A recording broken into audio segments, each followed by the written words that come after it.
One sec.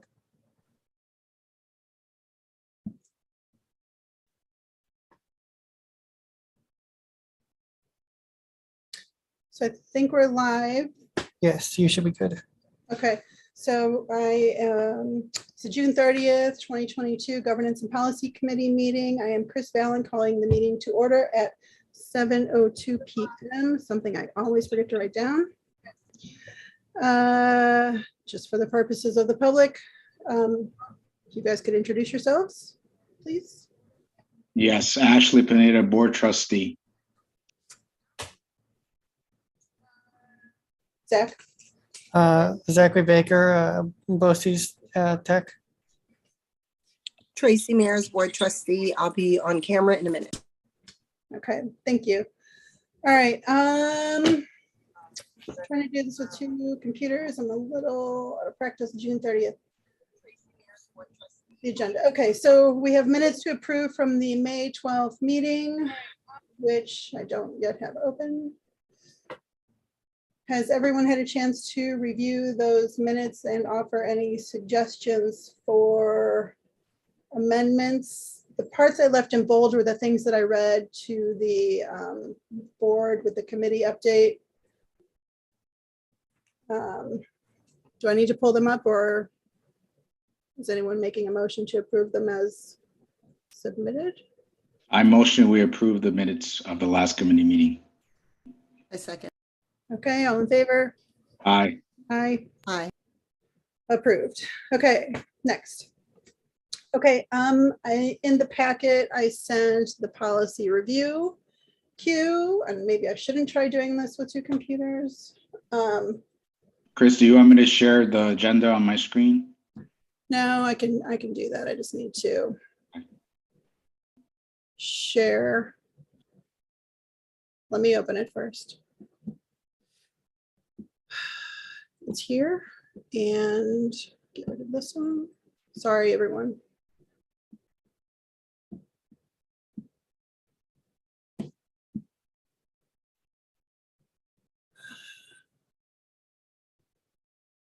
First, let me do this so that it's limited. Okay.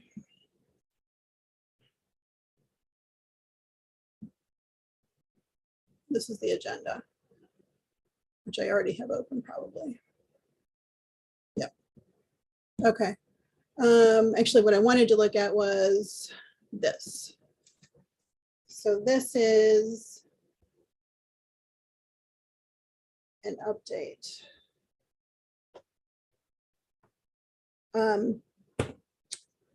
Just as a reminder, at the last meeting, we decided that our administration suggested that they would be updating, and as in our committee report, they'd be reviewing policies with a goal of 3 to 5 per month beginning in September. I know they've actively started redlining policies that are in the queue and reviewing some of the policies. So I've created this, there's the policy review queue in our board docs, but I've also created this so that we can keep tabs of not only what's in the queue, but things that we've slotted under what's related to the code of conduct, what's related to safety plans. So as those documents get reviewed every year, we could find them more easily. And just as we possibly highlight others for priority, that we are keeping track of them.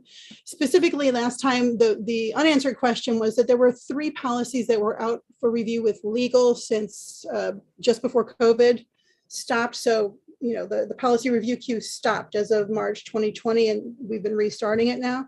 So Ivy Kraus, Dr. Iverson's secretary, did take a look to see where those are. Some of those have now finished legal review and have been now moved under administration review, specifically the policy on procurement and the policy for the allocation of Title I Part A funds in the district. There is one item still officially in the legal queue, but they believe no changes are needed. She's just waiting on a final confirmation before she officially puts that under the administrative review. So that's the update on policy review. Hopefully in September, we're moving through those and presenting them to the board each month for review and approval. Any questions on that? It's just, it looks like we made great progress, so that's awesome. Yeah. Yeah, there's a backlog of about 45 to 50 because of COVID. So I think for 3 to 5 per month, we'll continue making that progress next year. Okay. I So, did- yes. Just a side note, when I met with the guy from NISBA, he shared with me that they also do policy updates and reviews. He asked, of course, do we use Erie One BOCES? And I said, we do. And he said, well, I just want to let you know that is something that we also do. So that's just a side note as well. We could always check with them on suggested policy revisions or updates if ever we wanted to. That's useful information. I will just point out that those services do have a fee associated with them. We belong to Erie One and we're already paying the fee there. So maybe that's something we can ask our district clerk to look into as to whether we have any savings by doing it with one group versus the other. Is that something that this board this committee is recommending that we look into? Yeah, I don't think it would hurt to double check.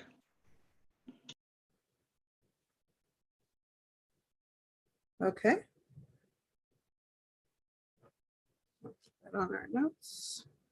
Tracy, is this okay if we request this to the district clerk, or do we need the full board to? I think it's absolutely fine to have her check into it. Okay, thank you. Okay, the next item is that we had pending was administration was going to look into procedures or regulations regarding the document disclosure process. That's the new part of the open meetings law that has gone into effect and that we've been slowly trying to roll out over these last few meetings.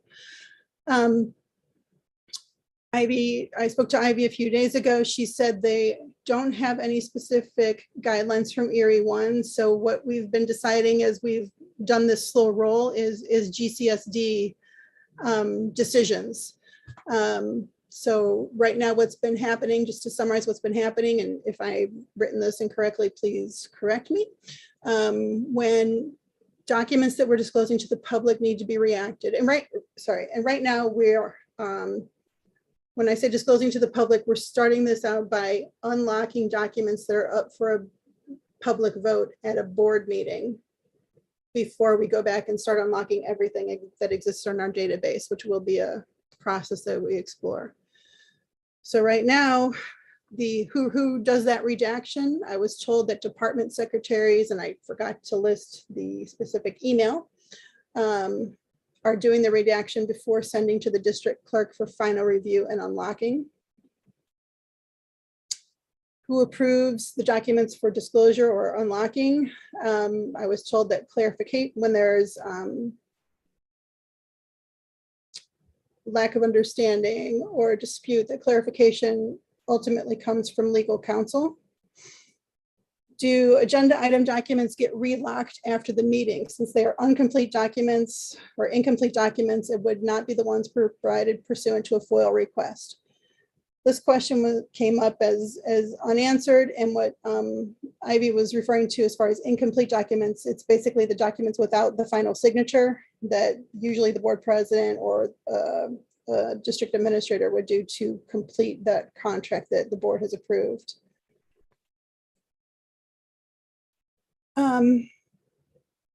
And so do we want to discuss our opinions or recommendation on that?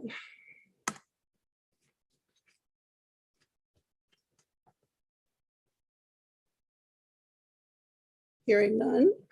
I'm sorry. I'm toggling between the Zoom and the document. I'm sorry. For me, it doesn't matter, honestly, if it's when we say it's not a complete document, what we mean by that is that it's not signed by both parties. It's not like the document's going to change again as far as the terms. So I think it's fine to leave on there. The documents, we have to decide at some point where those documents are going to fit, whether on the website or where in board docs it would go. Is it going to sit on the agendas, or are they going to be collected in a particular area or space? So that's more of my concern than a document that's not signed being on the website. But I think it's kind of turning into a task that might be a little much for the district clerk, because district clerk already has a full job. So now if we're talking about adding the task of following and maintaining, updating documents on a separate place, whether it's in board docs or on the website. That's like another task to do. So who would be responsible for that other than the district clerk? But we are creating more tasks for that position. Yeah, so my question here is, let's say we leave it unlocked. What's the downside? I'm trying to see what the downside would be to doing that. Because if they, to your point, Trustee Valen, if someone requests a FOIA request, they'll get the completed document anyways. But if no one's actually requesting the document, then essentially what's out there is the unlocked version anyways. So I kind of tend to agree with Trustee Mayers that maybe we should just leave it unlocked just to keep it simple. And just so we're consistent. I agree with what you guys are saying. I hadn't considered some of what Tracy, you've said. I'm thinking that the more things we leave unlocked, possibly the fewer FOIL requests we will get. If the only difference between a finalized document is potentially a signature.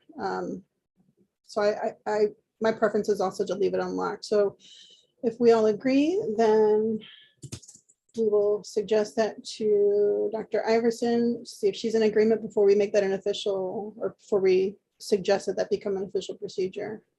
Can I point out the only thing that might create a glitch, so maybe we have to be really specific, is if a contract changes in some way, which can happen later, a month later, 2 months later, 6 months later, do we then go back and remove that original document because it's no longer a valid document? Yeah, that could happen even on the FOIA request level though, right? Because let's say the contract is like this today, and then we make an amendment 3 months from now, the vendor comes back and says, oh, we got to change it.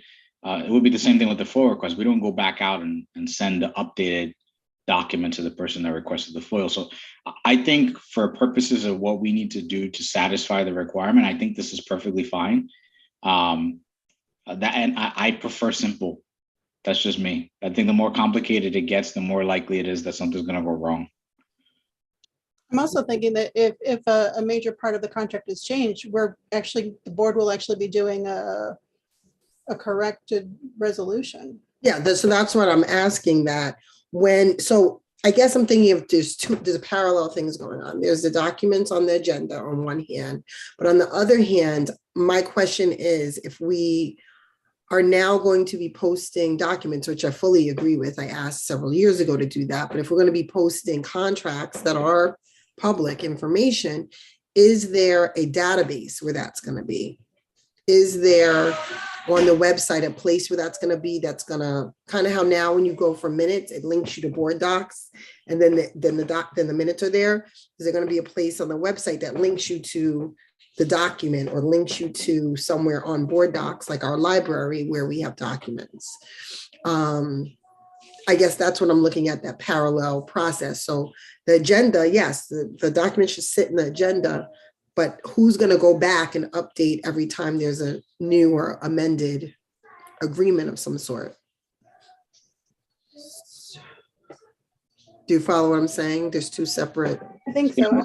I'm imagining that, let me see if I'm in the public site, that if I'm in the public and I'm wanting to know, and I mean, I can search in board docs and find, I can't think of something that we recently did that might be public. We have an MOA that comes out, right? So let's take a contract with one of our bargaining units, right? We'll have a contract with them, and then we'll have an MOA that comes, a year or two later, because something's adjusted, or we did it for COVID, or we had to do some virtual related stuff for COVID. So we did an MOA. That wasn't the full contract. It was like, a memorandum of agreement. And that is searchable. You can find that. And then when there's another change, there's another MOA that comes until there's a new contract. So I think it would follow that same thought process. And then to the earlier point, I don't remember which of you mentioned it, but it's a completely valid point. I didn't think about it, is if there is a major change to the contract, well, the board's going to have to vote on it anyway. So it would come out in that agenda. So I think we're covered. If I had to do the math, guerrilla math, I think I would say we're covered. So I want to avoid the work of creating, separate files on board docs to keep all of these contracts, if that's what you're alluding to, Tracy. So last or 2 days ago, we had a contract for Aramark unlocked on the meeting. So I just went in here. I'm a member of the public now in board docs. Okay. So I went in here and I did a search on board docs for Aramark, and I do see that contract still unlocked, and other things come up with Aramark. I see different minutes from different meetings. So it's, as far as if there are changes that we've approved, they'll be in here. But if someone needs yeah, okay. I'm just gonna leave what you said. Okay.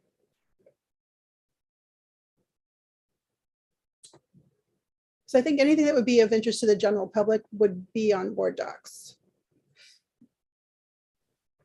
And anyone who wanted to pull information for other reasons would probably submit a FOIL request, because. Yeah, but are you saying then, okay. I guess I've always wanted it to be as simple as possible for people. So if I'm, I don't know, looking up if a vendor contract, are you saying we don't put on the website a space, or the regular district website, a space for contracts? You're saying to funnel everybody to board docs and just have them use the search engine? If I forget which of you was saying, if we also are trying to not create a full-time equivalent position to handle documents on the website, I think the easiest way for now is to rely on the board doc search, since it's already there and accessible as we keep unlocking things. And everyone still has the FOIL option.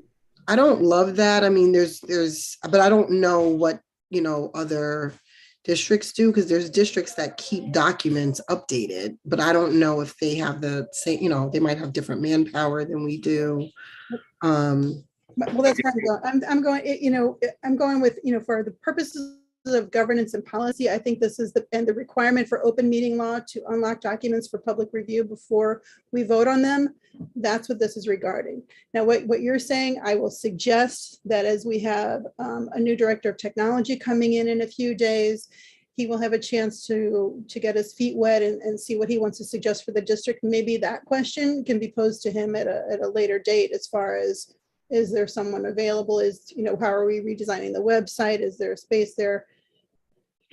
That's just me. Actually, I'm sorry I interrupted you. No worries at all. This is part of the conversation, right? That's how we get things done. So, Trustee Maris, if your concern is searchability or ease of use or anything like that, the other thing we could do, and obviously to Trustee Valens' point, we can ask the incoming director of IT his opinion as well. But what we could do is we could put a link on the main page and label that link, or whatever we want to call it, the button, and say contracts, or something that's like plain English, simple. Yes. And when a visitor clicks on that page, it actually takes them to the board docs search part where they're searching the contracts. I mean, that's something that could be easier. Yeah. That makes me much happier. And then it keeps it in the same repository. So that's an option too. Yeah, that's definitely kind of what I'm thinking in mind, like something really simple so that people could, I think it improves transparency, and not everyone's on the level that we are with board docs knowledge for searching, right? We search a lot. We look up a lot of different things. I think, yeah, as easy as possible and transparent as possible. Like, oh, you want to see this contract? It's not embedded. It's not hidden. Click here, and I just put in a name of a contract or a keyword, and then things will come up. Yeah. And what if it linked to board docs and you head to the board doc search field? Yes, what we could do there, what we could do is in board docs, create a little section separate specifically for the contracts. And then for it'll basically be almost like a link to the other part of board docs without the searching functionality if we wanted to go that route. So we have some flexibility, right?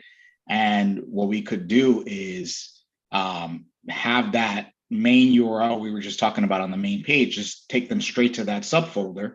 And then in there, we would just keep, the top contracts that we think folks will be looking for. I mean, I think that would more than suffice. Like, I don't think folks are going to be looking for every single contract. You know, there's going to be a lot of contracts that are kind of obscure, but there's going to be a lot that are the main ones, right? Like That the most, collective bargaining ones, they're going to want to see those. So those we can keep them. And they could all be, you know, and again, we can lean on the incoming director of IT for expertise, but the point is, these are all just pointers at the end of the day. It could all still be in the board docs repository, and how things point to each other and they're labeled. I mean, there's flexibility there. yes, so you totally encompassed what I was thinking. Thank you. That's exactly what I'm hoping for. So is what I've written capturing what you're saying or not? Yeah, I think so. I think that's the gist of it. And obviously the tweaking will come when we ask for the suggestions for the input. I'm sure this will be modified a little bit, but that's the high level idea.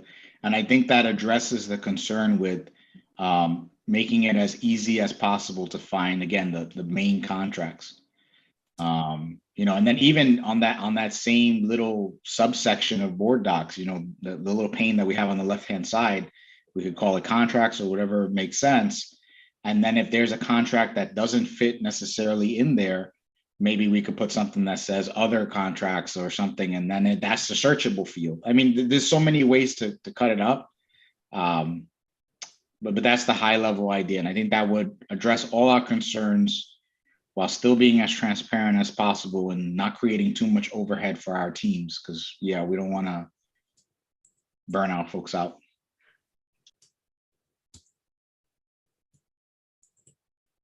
Okay.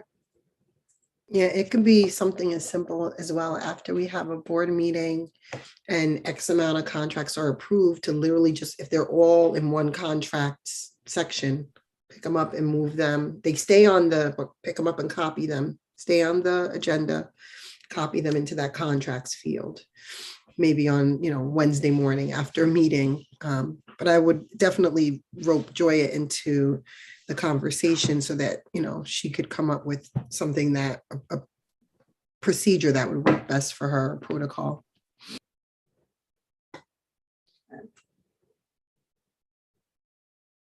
All right. Did we, going back to A and B, did we want to change anything there, or as far as a different suggestion as to how it's working, as far as who does the redaction and who improves the unlocking before we move to part E? I think it looks perfect the way you have it laid out. Yeah, I think it's great. I just think there needs to be clarity that, you know, the documents come as together as possible. And if they don't, then, you know, I guess we have to go back to administration and talk to them to make sure that the time is being taken. Okay. All right, what do we say? The one thing that just dawned on me, it's not just the redaction. I think we could just add there also accuracy, right? So the accuracy and the redaction come from A, because ultimately, you know, the district clerk isn't going to know exactly if the contract is 100% accurate in terms of, you know, folks involved and times and monies, and because she's not part of that conversation. It comes to her later. So I think we just need to add that clarification as well. I think both apply.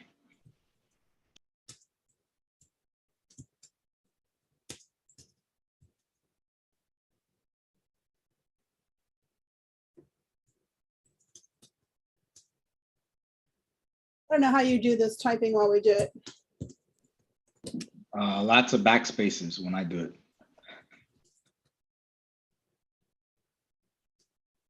All right, I can't.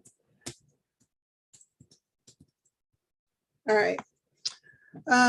Okay, so then going back to the item, the documents which are not on a board agenda, things that already exist in our board docs, such as the collective bargaining agreements. I'm in the public site now, so I can't see what else is there. Major, you know, this goes back to what we were just saying, but major contracts like Aramark or Royal Coach or whatever. Who would direct and prioritize what would be unlocked? Who makes that call? Because I have no idea. Well, I think the board, I mean, we can start with this committee coming up with the major contracts that we think people would look for. I mean, I know in other districts, when I look through their website, I look at certain contracts, you know, the collective bargaining agreements, the major central office contract, employee contracts, the transportation contracts, you know, the major cost items that the public, you know, may want to look for, definitely around budget time. People are looking at these major contracts that we have. Some of the facilities, builder contracts. What else do you guys think you would look for even in other districts? I think that's really the bulk of it, right? I think that's really, you know, when I think about myself as a public community member, I think one of my major concerns, as we all are as trustees, we're very fiscally sensitive, and I think our community is, right? So I think they would be looking for the larger dollar item contracts, which I think are the ones that you just covered, right? You look at transportation alone, that's a huge contract, right? So any of our collective bargainings, I think that would cover the majority of what's needed sooner rather than later. And I think everything else will come as we go through our agendas. It will just layer in. So I think we would be good with that, in my opinion. When you say facilities, Tracy, what are you referring to? Things like our architects and engineers, or things like our landscapers, or all of the above? I definitely like the architects and engineers, especially because they're on a lot of our facilities meetings. But also there's certain vendors that we use often, frequently. I don't know if the community pays attention to that piece of it. When I was in the community, I didn't always notice, but a lot of times we'll use certain vendors. We'll have to transfer monies, and they're contracted every year. There's one I'm thinking of in particular, which I won't name, but to do with different things, whether it's painting, electric, construction, paving. You know, we have particular vendors that we've contracted with for the year. And those contracts have to be opened. I don't know if the public's interested in seeing them, but that's what I was thinking of when I mentioned facilities. Annual appointment contracts, essentially, right? Those annual service providers. So I'm wondering, how would that affect the RFP process, though? I mean, we go through building processes. I mean, those are closed. That's what I'm concerned about. Maybe we better check that with legal, like the smaller. Well, even the architects and engineers, our legal, all of those things are RFP'd. So the only thing that's even transportation, right? All of those things are RFP'd. So that's a great question. How do we open contracts and still go through the RFP process? Do we check with the business office and legal, or I don't know who, I guess legal would know what's, I mean, I think you guys have told me that we often have people who do FOIL requests for previous year's contracts in preparation for an RFP. So again, if part of this would avoid those requests, that extra work on our district clerk to fulfill those requests and simultaneously help with the document disclosure, open meeting law thing, then all right, let's check with legal. So maybe to be safe until that happens, until we get an answer, is we stick to the non-RFP contracts, right? Just to get started. And then once we get clarification, then we'll decide the next step. See, we answered our own question. What's priority? Non-RFP contracts. Perfect. We got that answer. So that's a good idea. Although the thing, well, okay. I was gonna say some of the ones we've unlocked on votes, because you still have to unlock them for a vote anyway. All right. Okay, moving forward, I think. Sorry, it's just easier for me to type over here. Agenda resolutions. Okay. Again, I got a little bit of information on this. I don't know. I think we might have to discuss or bring up points that need clarification, and then we might need to loop back for this discussion when Dr. Iverson is available. If you don't feel we have anything else to add here, I can move forward. Well, Basically, yep. I will say, all boards differ, law firms differ. If you check other district board docs, you'll see some board doc layouts differ, resolutions might differ.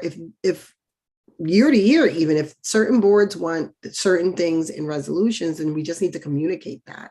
So I think this board's done a really good job of making sure the amount of money, I go look at other board docs, they don't even have the salary up. And I'm like, I wonder what they're paying people. Some do, some don't. We actually put what the previous person would have made. We put a lot of information there to try to be transparent. And so if there's something we're not having, I think there needs to be a place where we make that sort of a request.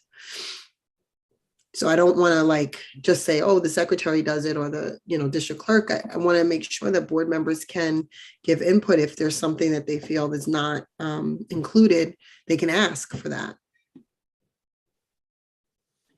So what I'll add to that part is, our community may not be aware of it, but we do have our leadership meeting, right? Which is specifically the goal of that meeting really is to try to formulate the agenda ahead of time and, figure out, hey, does everything make logical sense? Does anything have to move from one agenda, from one meeting to another because something's happened, et cetera?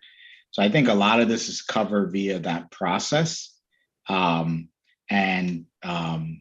We've done a really great job this year between board leadership and central administration on trying to keep the last minute changes to a minimum.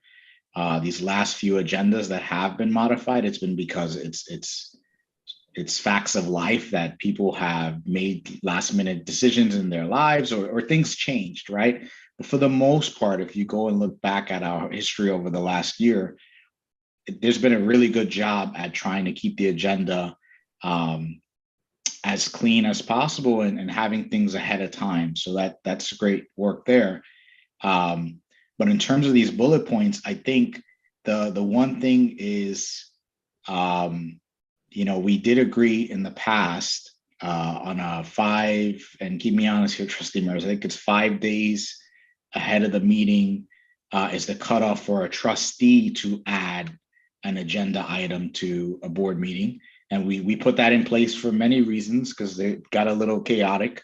And that way everyone has ample opportunity, as well as folks that are responsible for responding have enough time to come up with responses. So I think a lot of this is covered already. And then our handbook goes into some more detail that covers this as well. So I think the way you have it laid out now makes sense to me. Yeah, I like that. And I actually completely was not thinking about agenda planning meeting, which I just came from. So that makes a lot of sense to, if there's an issue with the resolution, board member. So who amends? The department secretary, district clerk. And if board member would like some sort of amendment or a change, they can bring that up in leadership meetings. All board members, as you said, all rotate in. So if there's some sort of specific concern about things are not included, that's where you can address it. The problem I'm seeing is, and maybe I'm and I just checked the governance handbook, yes, it's 5 days. But maybe I'm misremembering or mishearing, but the problem is how many are we, 7? So 4 to 5 board members won't see the agenda until after it's basically made public. They're not in that leadership meeting. So if any of the other 4 to 5 members see something or have a question about something that might need to be changed, I think that's when, we're now within that 5 days of asking for something new to be added. Maybe we're talking just about an amendment, and I apologize if.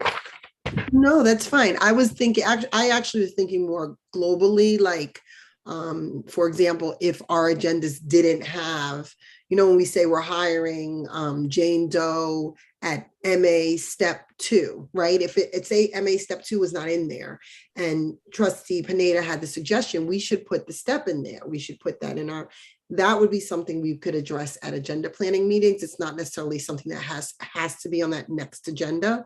But yeah, so board trustees get the agenda who are not in the agenda planning meeting. They see the agenda Friday night.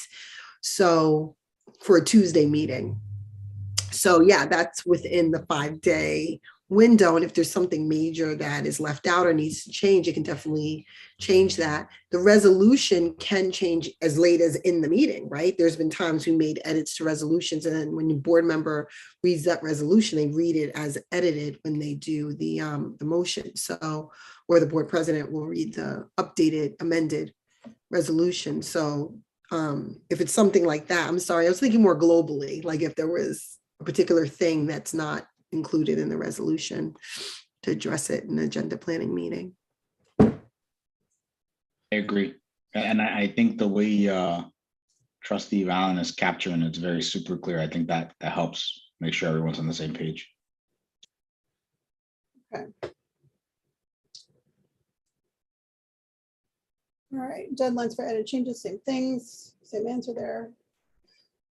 All right, timing of agenda being sent and questions from trustees before voting.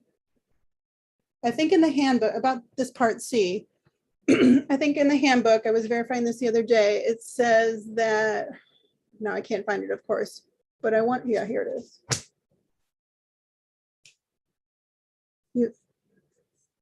And for anyone watching, the board governance handbook is publicly available on the website in board docs.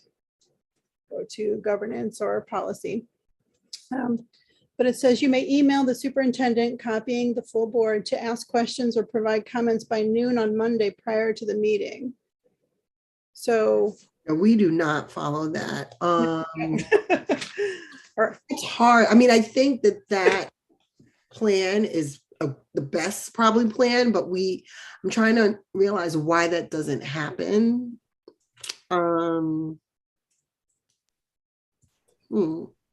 Yeah, my opinion is it doesn't happen because for the last 2 years, we've been in a very abnormal state when it comes to this stuff, between pandemic plus administration changes, plus all of us still kind of, getting our wheels, our bearings back on how this stuff works. I think we haven't followed that. But I think it makes total sense that we go back to that. The only thing is we need to give our public ample notice that we're going to start enforcing that again.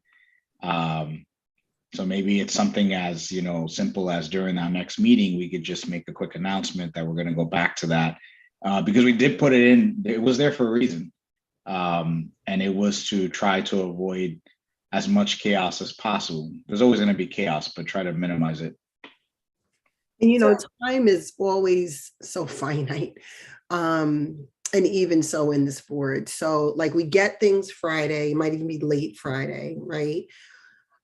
Being we're all parents, we're all, running families. So that leaves Saturday and Sunday to read the agenda. I can't tell you how many phone calls and emails come through on a Tuesday all day, right? Because people usually really dig into the agenda on Tuesday. So right before the meeting. So, I mean, we would essentially be making that commitment as a board to get through looking at that agenda. Might not get through the whole packet, but at least looking through the agenda sometime on Saturday or Sunday or Monday before noon so that you could formulate any requests or questions. So that can be hard as a parent that works through the week full time. Your weekend you might go away for the weekend, right? And you're back Monday and you're like, oh, Monday night, I'm going to look at this packet and agenda, and you're past the deadline. So time is always an issue. I don't have a good solution. I'm just pointing that out. that sometimes does create an issue. So in my mind, as long as if it's an item that's being voted on, then I think it's more of a critical with the timing. But if it's an item that's not necessarily being voted on, it might be like one of those forward-looking agenda items, right, for next meeting. In that case, I don't think it's as critical. I don't know. It could go either way, but I just think that we put it there for a reason, and it was to try to avoid the chaos if possible. We don't have to start it now, but I think we should go back to that or some version of it. If we think that noon on Monday is not sufficient time, maybe we make it, 5 p.m. on Monday. But the point is to give everyone else a little time on Tuesday before the meeting to kind of formulate whatever they need to formulate. I mean, I think it's great. I think we should try to get back to it. I think we should try to have some level of order to how we do this. I agree. I think I do. You said maybe we need to remind people. I know I'm guilty of this a lot. So I think the suggestion to prioritize voting items, actually, that's kind of what I tried to do this week. But I also wanted to be sure I was looking at the items for the next meeting, because some of those, usually that list is much, much longer. And I've learned that I shouldn't be waiting until the week before the next meeting. I should, since we get them at the work session, I've learned that if I don't have my questions ready for the work session, I still have time to email people to follow up before we vote 2 weeks later. So that's just a learning process that I've gone through this year. So maybe we'll look at, well, we'll get to that later. Okay. Anything else? Moving on.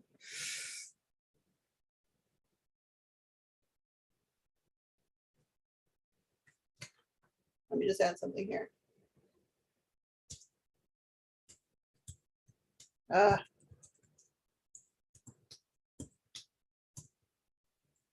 Yeah. Okay. All right. So here's the big thing. We all had homework to do.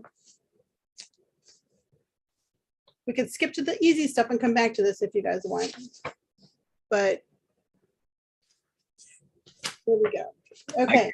I can start with mine. I'll tell you, I went through my list, and I think somehow I ended up with the easiest list. I don't know how, because when I went through my list, I was like, yeah, pretty much for everything, because a lot of it was your months first. repetitive, and it was like, okay, these are this makes sense. Like, for example, the reports that we're asking for on a monthly basis are covered in my subsections, and they all made sense to me. The evaluation tool with the superintendent, that makes sense. So I didn't see anything that I thought was not going to be relevant or not an efficient use of time, Okay. because mines were essentially the same thing that happened every month the rest of the year. So I didn't see anything, unfilled staff position list. Yeah, I think we need that. Do you mind if we go through just month by month and read through things? Sure. And since you have the easier months, maybe yours is where we'll talk about the general content. Now, since I'm not clear on what's program, we're going to talk about this stuff, but I'm not going to pull this up on the screen if that's okay. I have pulled up here our assignments and things that I thought may be missing, may not be missing, and I just plugged them here as a reminder, mostly for myself. Can I ask? Yep. Is there, I don't want to say to remove things, but is there a way, I noticed the same thing, Trustee Pineda, I put that the overall procedural items are the same every month. Is there a way to just consolidate it, or maybe keep it like it's just a month, it doesn't really change? There's certain ones, I think there's like 7 things there that were the same every single month. And then certain months, they might add 1 or 2 things, but there were a chunk of things that were just the same. And I wonder if there's a way to just incorporate that into expectation, like it's just part of the expectation, as opposed to, because it makes the list look daunting when really it's just what we expect every month. Would be fine with that. I just don't know how we would do that, because when I went through the list, because what happens is, in my opinion, over time, you have different folks rotate into positions that's on the board level, at central admin level, at building leadership level, the teachers, right? Folks rotate, people go on about their lives and things change. And this is one of those areas that I think clarity and detail helps, because if we consolidated the list, let's say I'm looking at November right now, right? There's the monthly report from each building administrator, monthly report from each central office administrator, monthly student attendance report sorted by grade covering September 1st to October 31st. So those are the kinds of reports that I think it makes sense that they're very clear, right? The request is very clear what we're looking for. And I'm looking in April, it's the same exact thing. So that's what, yeah, no, it's clear. So you got, okay, so let's just go month by month and let's start with what you're naming now as far as that information request. And let's just talk about, do we want to specify anything about the format or what additional information within a particular report we want? You've named the monthly report from building administrator.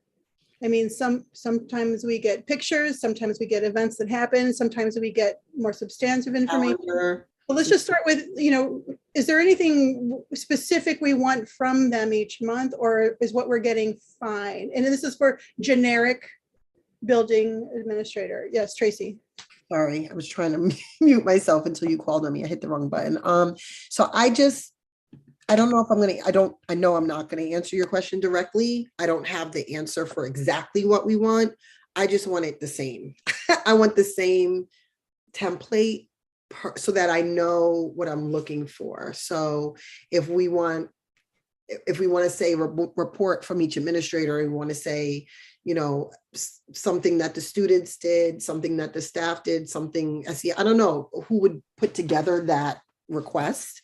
But I definitely would hope that it would be uniform, because like you said, some buildings at times will send an actual just calendar of events, and another building might do a nice write-up. Another building might send photos and a write-up, and it's just so different.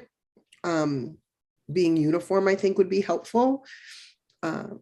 Yeah, I would add to that. Well, first off, did you finish? I don't want to cut you off. Yeah, no, I didn't answer her question. She was asking like, what is it? What content? I don't have the list of the content. I would have to think about that, but I just want the content to be uniform. That's all. Okay. From my perspective, I think it's everything you mentioned. So to be detailed, it would be a highlights reel from each building, right? What were the highlights, the activities that happened? They often send us a copy of the calendar showing us what happened, as well as some pictures, showing the students and activities they had, any kind of special events they had. But it's also the other piece of it, I think, is some of the administrators will send us a list of their duties and the things that they kind of worked on during that time period. So in my mind, when I think of that report, what's coming across to me is, since obviously the board doesn't interface directly with the building level administration and central administration on a very frequent basis, because we're really working more directly with our superintendent and our assistant superintendents. That's kind of where we're supposed to have that relationship, right? So the board, since we're not in the buildings, we don't see any of that. So it's highlights, it's what did the students work on, it's also what did those administrators work on during that time period, any kind of tasks they had that they completed, any highlights they may have personally. I think if we had a package from each administrator covering all that, then it would give us a good sense, context-wise, as to what happened that month in that building. And I think that's what we're looking for, is to have kind of like an indirect plug-in so that we know what's going on, just to have a good high-level context to what's happening. I think that would cover it if you're asking me. Thank you. Do we want to put and this is the governance recommendation, so I don't know what the full board would think, but do we governance team want to recommend putting a spin on the request to include parent involvement? Like, what parent involvement or outreach did you do this month?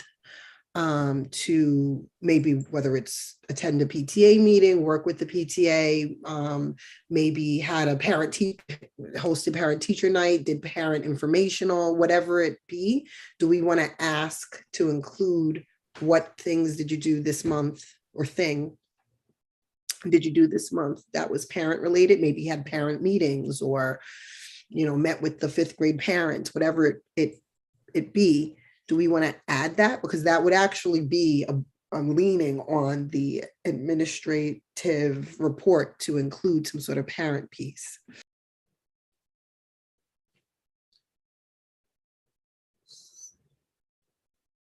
Would that come under activities, or you're talking about this parent was involved in this? No.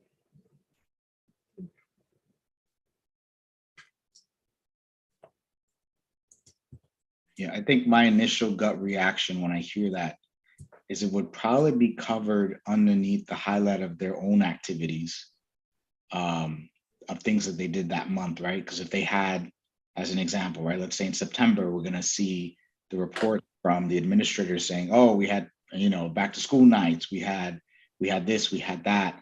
I think that would be covered there. But what could help guarantee that a little bit more is, along with the calendars and photos, maybe we could ask for, any kind of social media posts they did related to the school. Maybe between all of those facets, that would kind of cover the whole thing, I'm thinking. Right. So if we create a not really template, but a request, we want these certain things in your report, and we list that, and we list social media, please include, any social media updates or outlet, any parent involvement and parent outreach. And now that would, I hope, encourage the buildings to do more parent outreach and improve communications with the parents. So when you say social media updates, I'm a little confused by that, because I don't want a copy paste of every single Twitter posting, we could be following them on social media and seeing what they're posting. So I don't want to create busy work either, if that's something Well, it's also the response, right? So if you ask one person, please include any social media, they may say, like you said, cut and paste all the things they put on social media. I don't want that. I want, we updated our Facebook, Twitter, whatever account, X amount of teachers, made sure to include this on their social media. Like, I want just a 1-2 line description. I don't necessarily want, so I was saving this for when I get to the director's reports. I don't want a timeline of what you did. There was one time, I hope this is not still happening, but there was one time I remember reading a report, and it literally had like every day of the month. It was like a journal. I don't need that. Like, I don't want a journal. I just want description. So I don't want every social media post, but I want like a general description. I don't know how to specify that direction wise.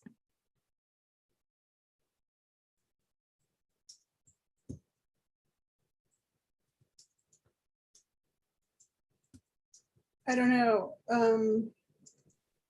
If we just say, what if we just say, general reach out, general community reach out, and ask them to give examples. And then we could say examples of this include social media, or just give them a few examples so they have some frame of reference as to what we're thinking. And then they can fill in the whatever actually applies, right? Because not every building is going to do it at that frequency. The reach out the high school does is very different from the reach out Leah Jackson does or ECP does, right? Because it's different community in terms of, skill sets and all that, and the manner of communication styles too. So maybe that's enough, is just give them that, and they can, expand on it. Part of what I'm also interested in learning is, I'm thinking of another part of my life. We do this thing, roses, buds, and thorns, and I want to know what so you've heard that, what is happening, what is doing well this month, what are the gaps we need to fill? What is it you're looking forward to, or you want us to look forward to? And I feel like just those three simple buckets, if we could kind of use that as a framework maybe, and then this other information, maybe that would help as far as how the board might use this information, because that's what we're really, we're not trying to create busy work. We're trying to get information so that we can help and support.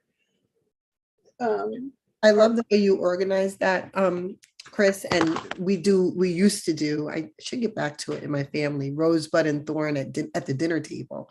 But as everyone got older here, we stopped doing it, but we used to do them for the day. I love that idea. I think I've heard it in the framework of education of what worked well, how do we know it worked well, and then what do we need to do, what didn't work well, and why, and then what do we need to do to continue to push forward or something like that. I've heard that kind of framework when they're talking about students learning, what did the students learn? What do they need to continue to learn? How do we know they're learning? That type of language might really resonate with them since they're educators. And I've heard that from central office, that kind of framework. How did you phrase that last part? What worked well, what didn't work well, what gaps need to be filled, or other support needed from the board. I wanted your word. So the other thing would be the bud, right? So what would we like to do? Or what would we look to do? I don't know how we would word the next, what we look forward to doing. And then as Trustee Pineda was mentioning, maybe we should put give them kind of buckets, parent outreach, social media, for examples, so that they know what to look for. So maybe we shouldn't put highlights. I mean, do you guys want highlights of activities in the calendars?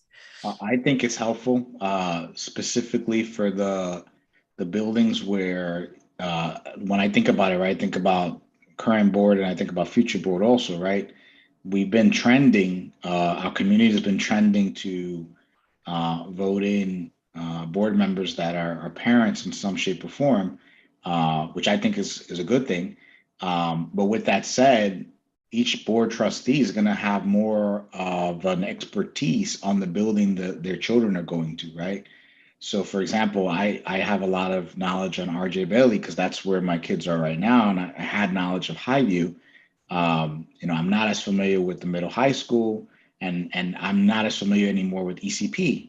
My kids were at ECP at one point, so I was familiar back then. So, and the schools change, right? So I think it's helpful just to keep us kind of plugged into what's going on in these buildings for the ones that we're not really interacting with on a frequent basis. Mm-hmm. Okay, great.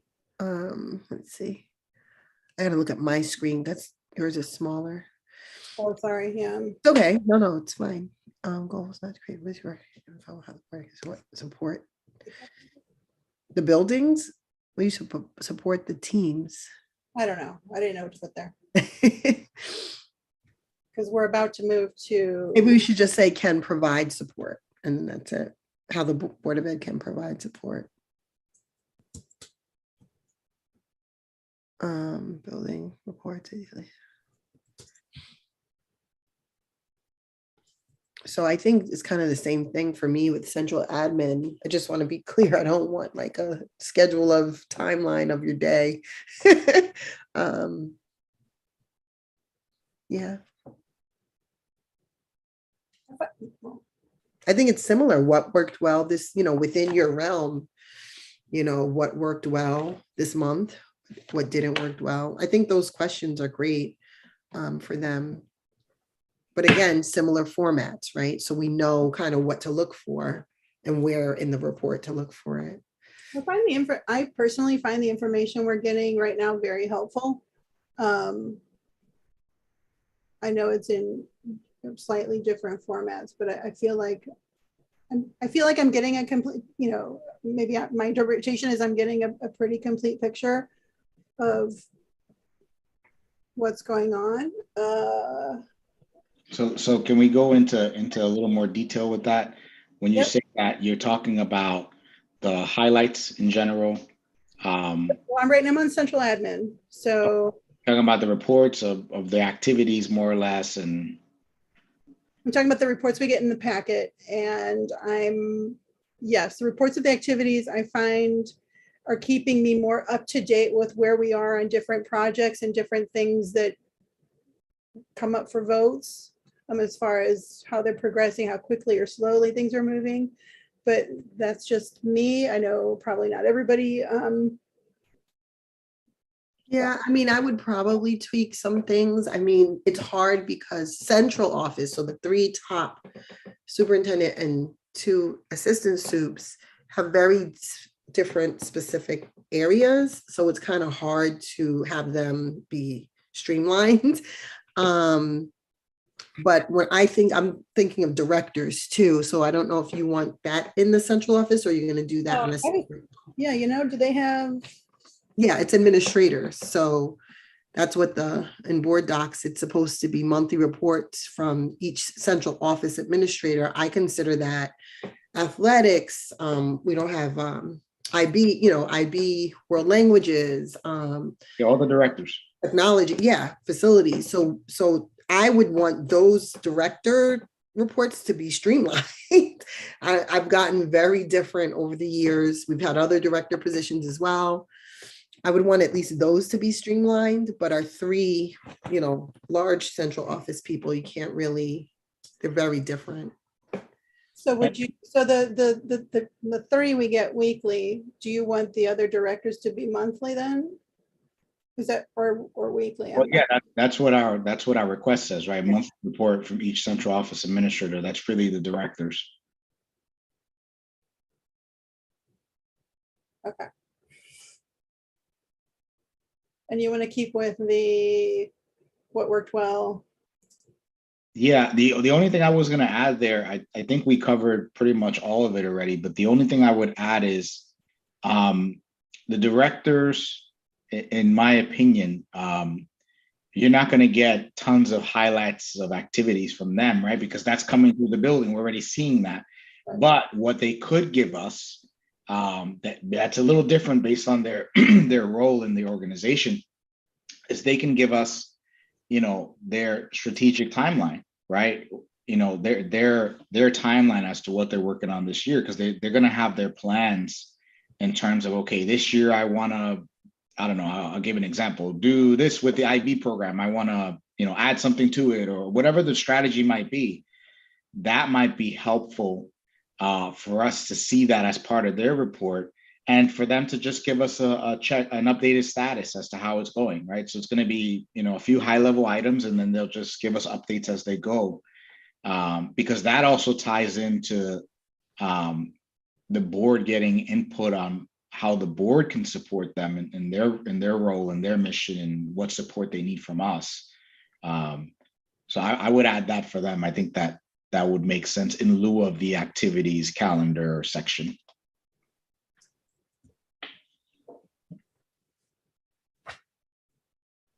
Yeah, I like that.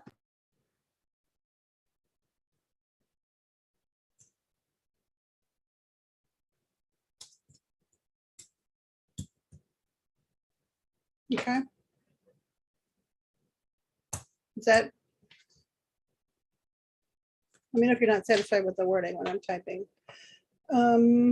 Okay, so then I'm going to skip to number 4 on the list because it's another monthly report from a person, and I'm going to say, well, we get that. So I don't think there's any amendment needed there. What do you guys think? I think that one stays the same. And I think that does need to be monthly, and we already get it as part of our regular procedure. So I would leave that exactly the way it is. I'm actually going to add something.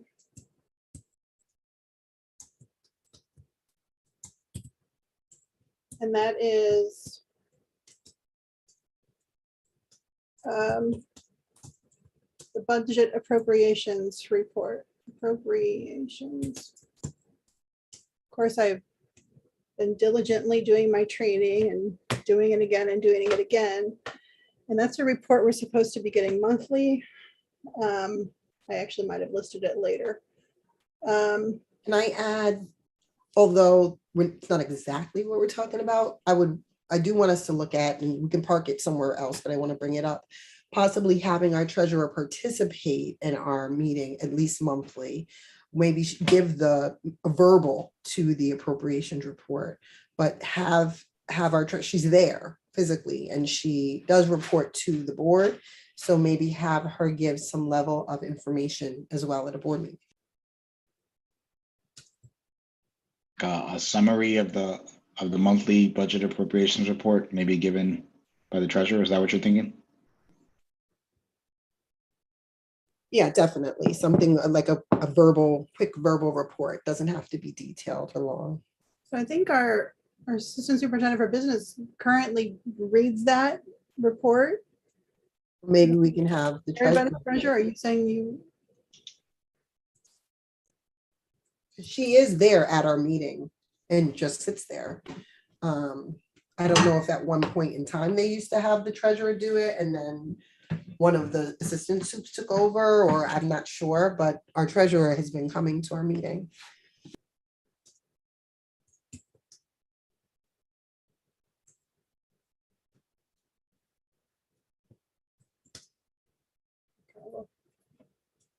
Well, all of this will be going back to Dr. Iverson for her input, so we'll see what they say. Okay. Okay. Also, we should be getting monthly, sorry, just remembering, an extra classroom activity report.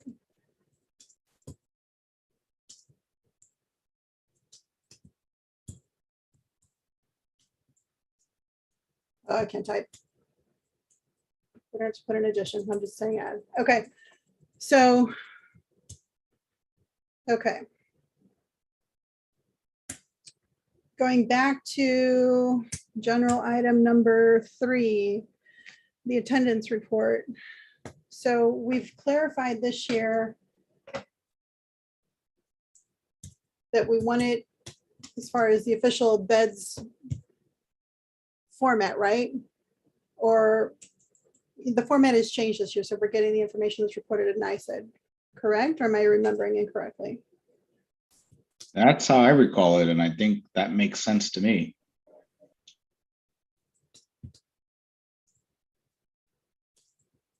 Okay.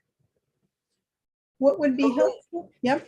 I'm sorry, my only concern is I know we've had an attendance officer in the past. An attendance officer, at least for Woodlands Middle High School, used to do an actual separate summary report, taking that raw data and I guess, I don't want to say translating it, but compiling it for the administration. And I'm wondering if we could get some sort of report like that. It was much easier to read than just all the raw data. I don't know what exactly is sent to NICEAD and if that's even something readable for us. I'm not sure what's done at the other schools, how the secretaries that take the attendance translate that data for their administrators. But I just kind of frustrates me when we get like raw data for stuff and we're not data analysts. So it's just better if you give us kind of the information.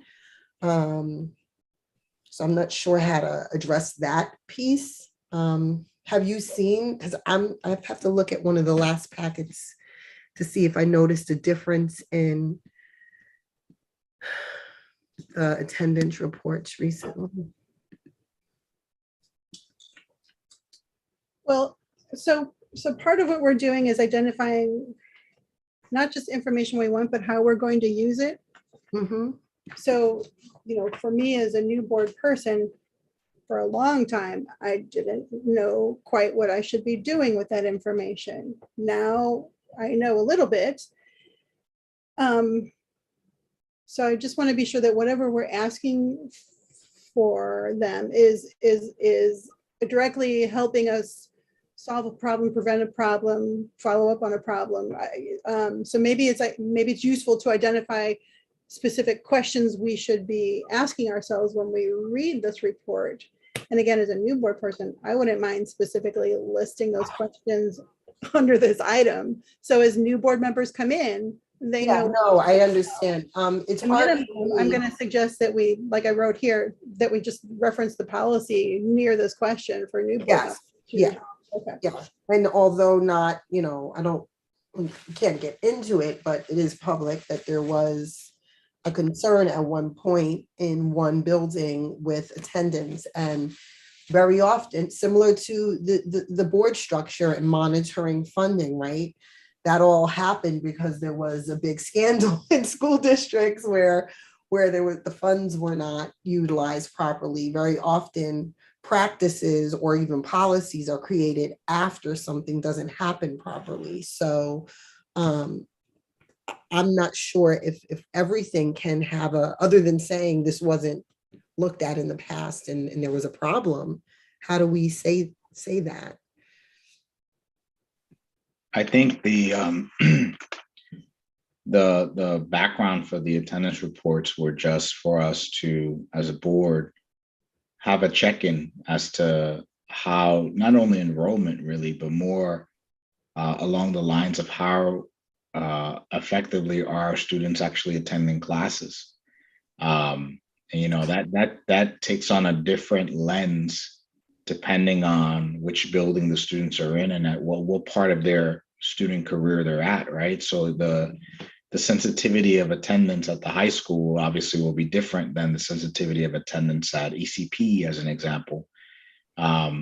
So I think that's the reason we were asking for that information, was so that we could see trends and patterns. And some of that is covered by enrollment, but some of that is also covered by, if we see a dip 1 month to the next, maybe that's something that there's an explanation for it, right?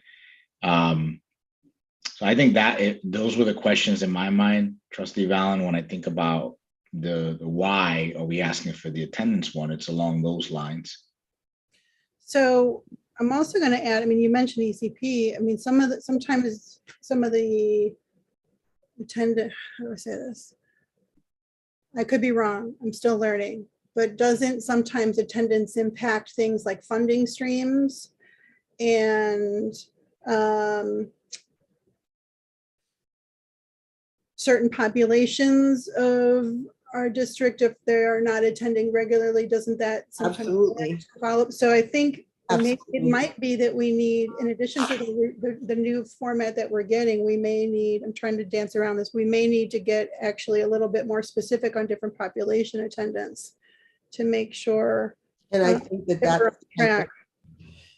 that's the type of reporting that was going to, I believe, administrator from the okay. But what I'm saying, I don't want to, I'm sorry, I'm kind of cutting off on purpose.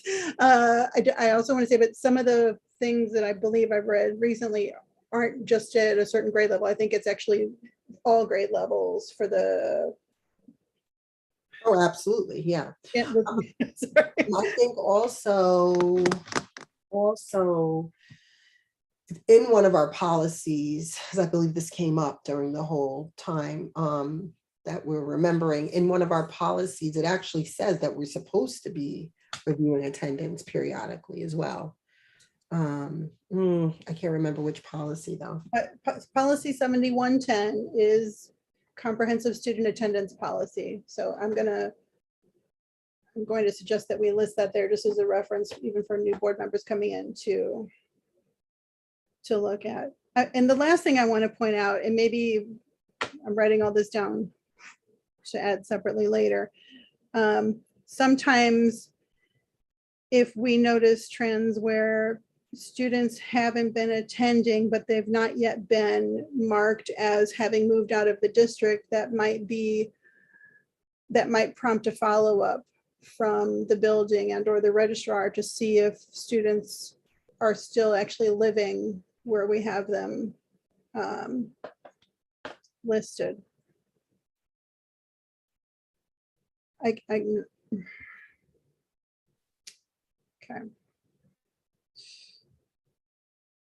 Let's move on.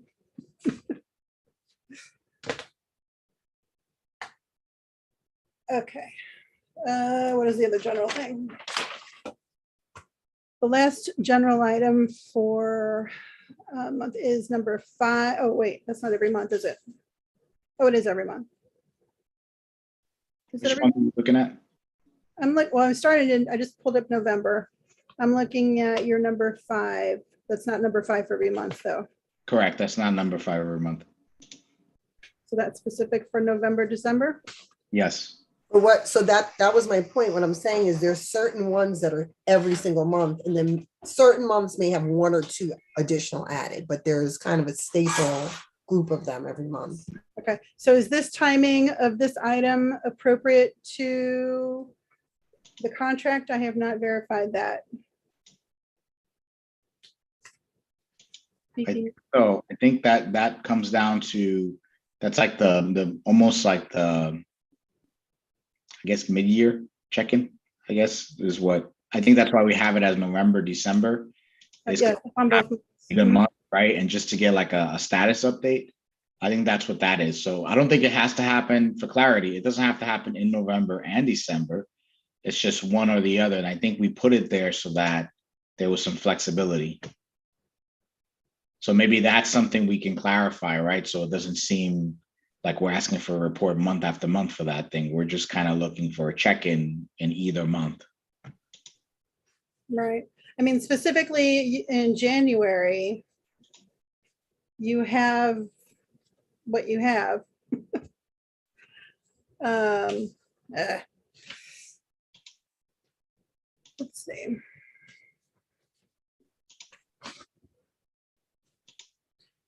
Yeah, all 4 of your months.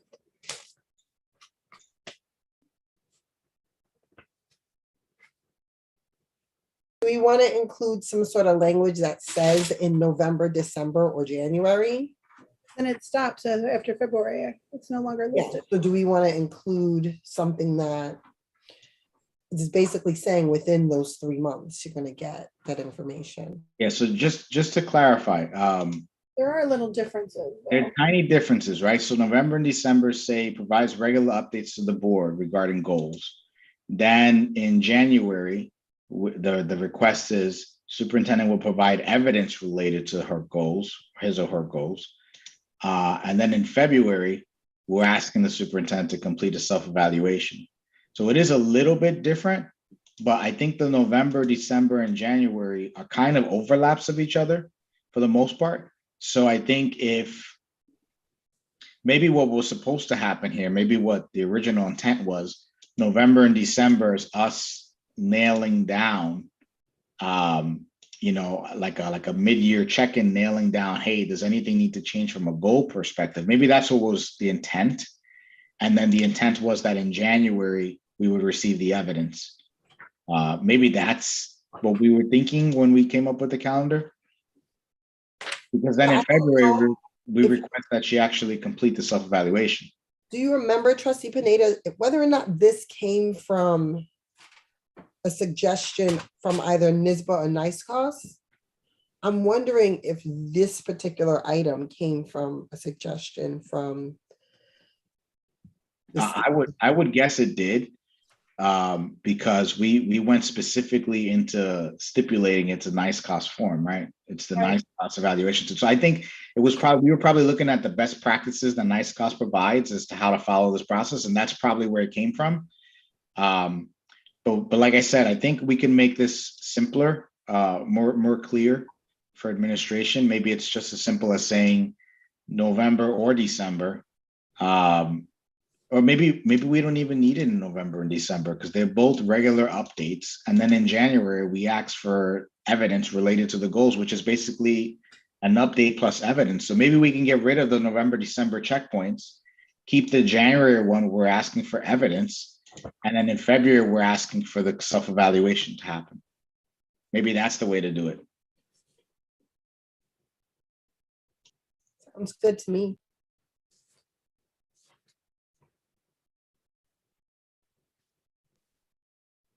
Thoughts? So I'm going to repeat what you said. We're removing, I should use a different color. We're removing November, December. Yes. And then we'll keep January and February. But let's specify here the Okay, hold on. I'm trying to, one of my months, sorry. One of my months is basically agreeing on the tool to use, which of course I've scribbled all over the paper. So it's like September or October. Or Tracy, it might be in the contract, right? I'll look. So in the end, gosh.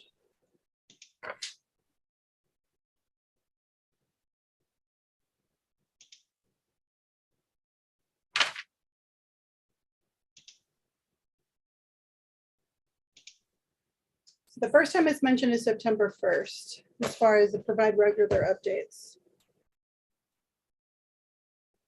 So maybe the September 1st needs to be the select the tool and agree on the goals. Yep. Because And then, September's definitely agree on the goals. And select tool, but let's verify that with contract dates. yep. Yeah, I might have to re-log out of Board Docs. It's not letting me open my library for Yep. some reason. Okay, so we'll combine these two, combine in September. And let me just verify it's.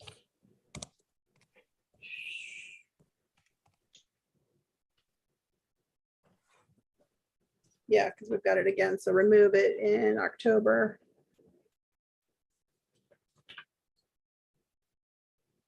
Okay.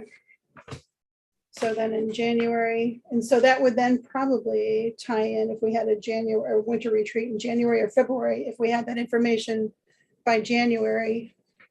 So do we want to specify by X date or just say in January?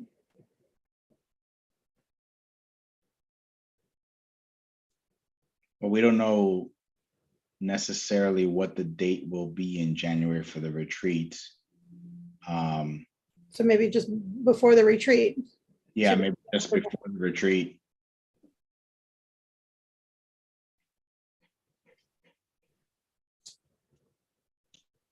So the contract with regard to evaluation just talks about when it's done. It does not talk about, We're looking at the calendar, so does it? So you're talking about the last date, right? Does that match up with what we have on our calendar dates? Is it March, May? it's May, by May 30th, the evaluation, but it does not talk about when the agreement for the tool. That's what I was looking for.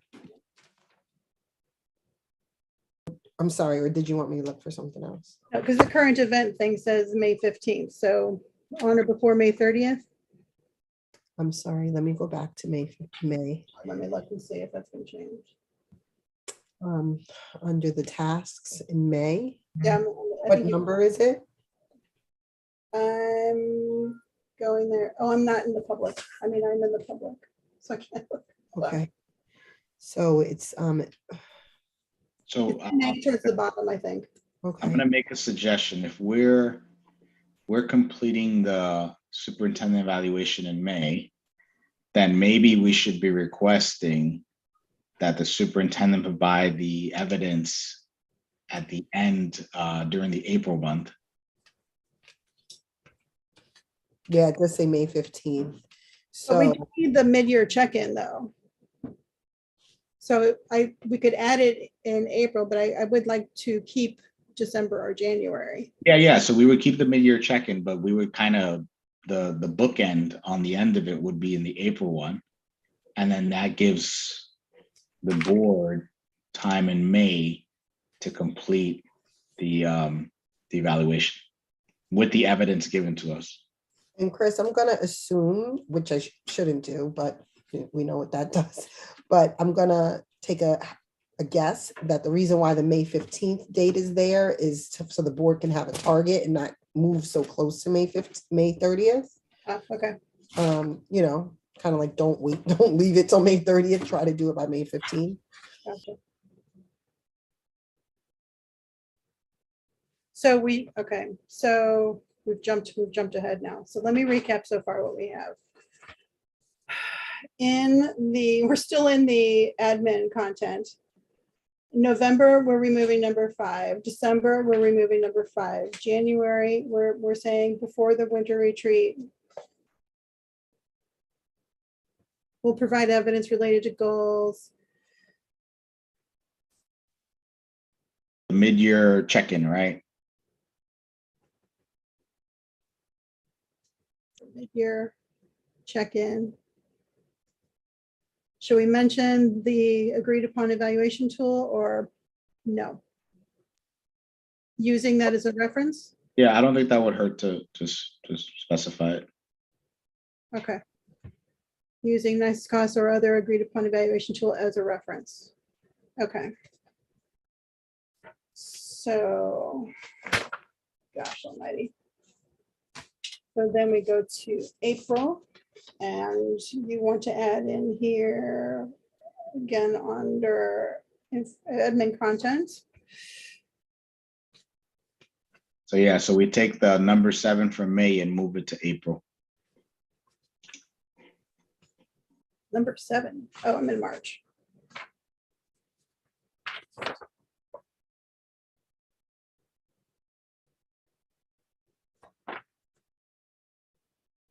That becomes the year end, right?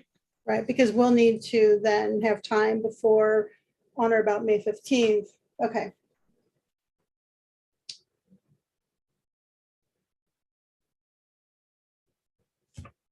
So saying that,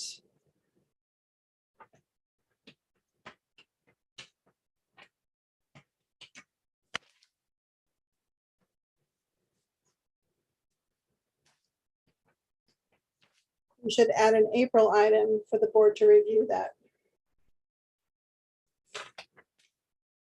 So that'll, I guess we'll end up going under executive content. BOE reviews.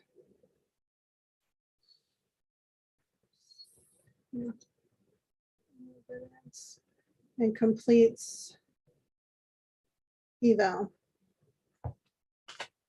Okay. Sorry, I know this is annoying, but hopefully we're gonna have clear tasks. Okay. Going back to your November. That's all the standard items, right?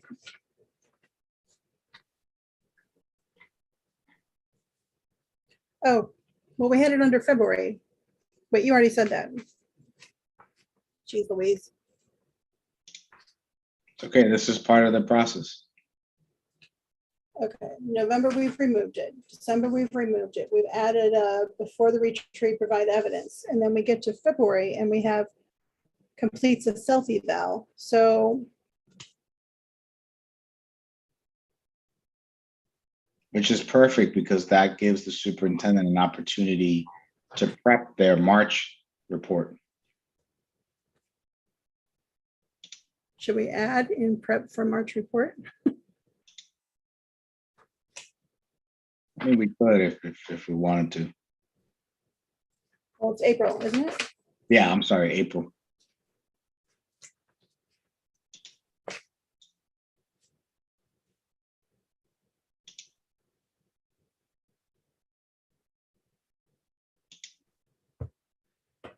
Okay. All right. Goodness gracious. So just looking at your months and my little list of things that I've noted. Is there anything here that I know? October?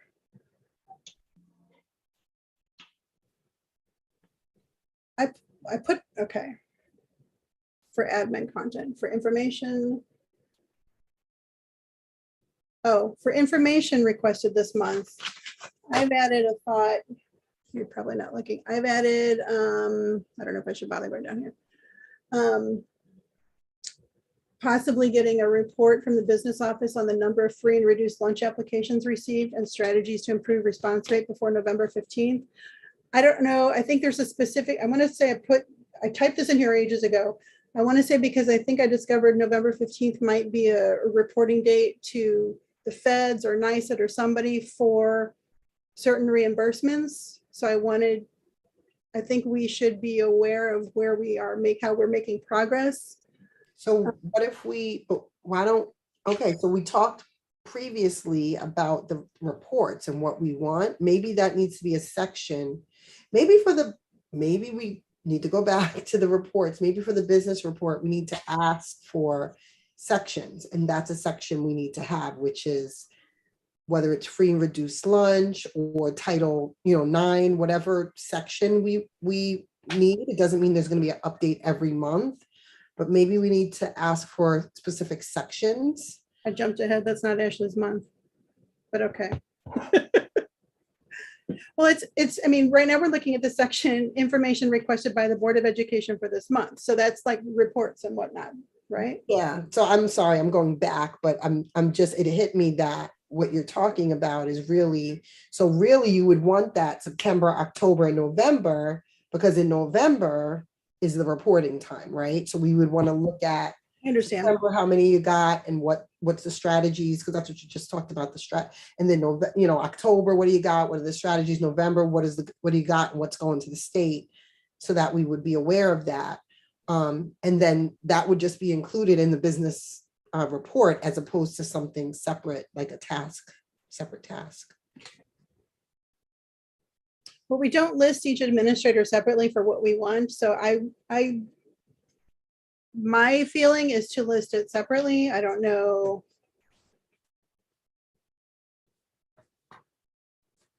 Ashley, what you think?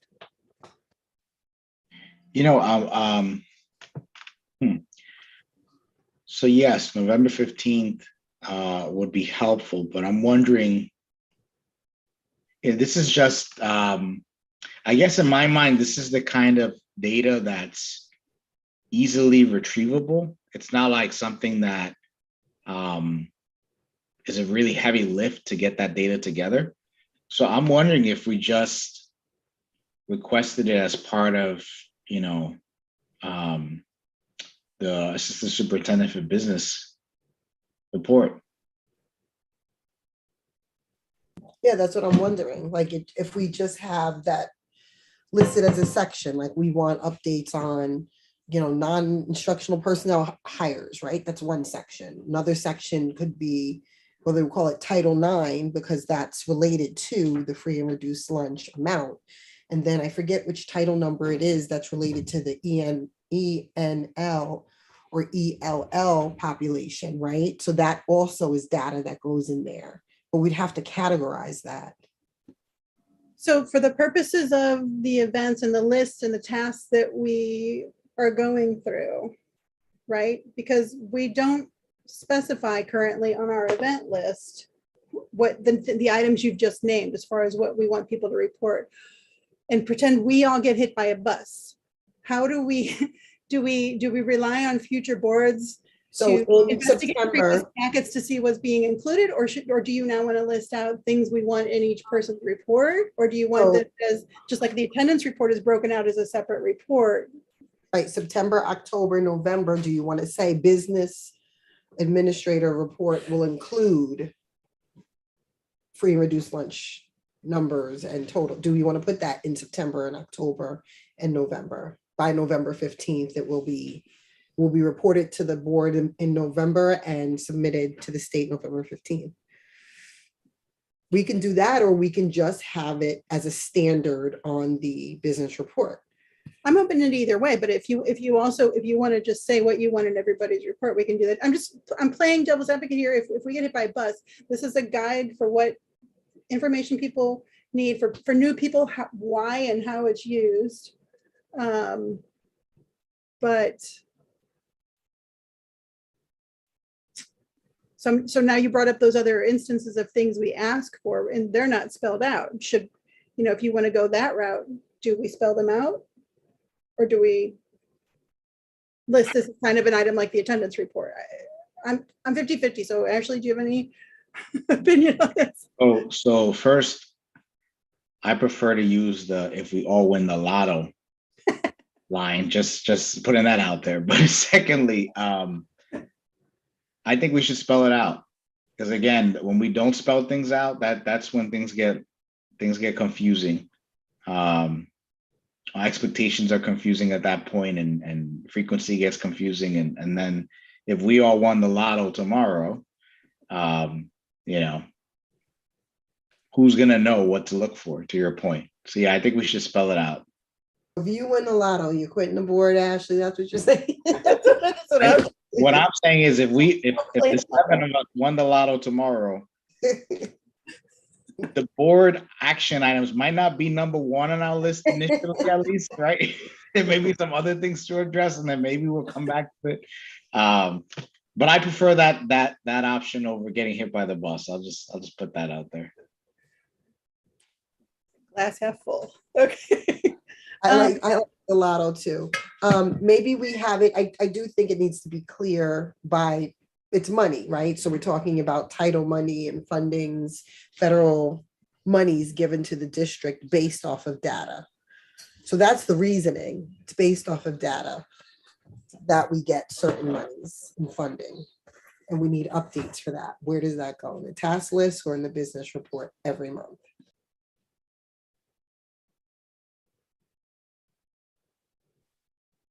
Personally, I would say make it part of the business report, because as I think about it, if let's say we come up with it in the future, right? We'll have a baseline, right? We'll know, okay, in September, we average, I don't know, 60% of folks put in an application. And then in October, it goes up to 70 or whatever it ends up being. I think if that was mentioned in the business report, that could even be mentioned at our meeting. And that might be an indicator to our community. Hey, you know what? We're falling asleep at the wheel here this year on our applications. Folks, please submit them, right? Because that all affects everyone's bottom line, right? Taxes, everything is impacted by that. Not just free and reduced lunch, right? A lot of our funding, to your point, is tied to that. So I think that's something that's important to everyone. So yeah, why don't we just make it part of the Assistant Superintendent for Business report during those months, so that we can see if we're trending in a good direction or not. And then that might be a kick to us to say, wait a minute, you know what? Let's say something at the meeting. Let's have the superintendent, come up with a new strategy or something along those lines, versus it being in the packet as a submitted item that the seven of us are seeing, but we may not be connecting the dots at that very moment of the impact this data has, right? That's I think the key.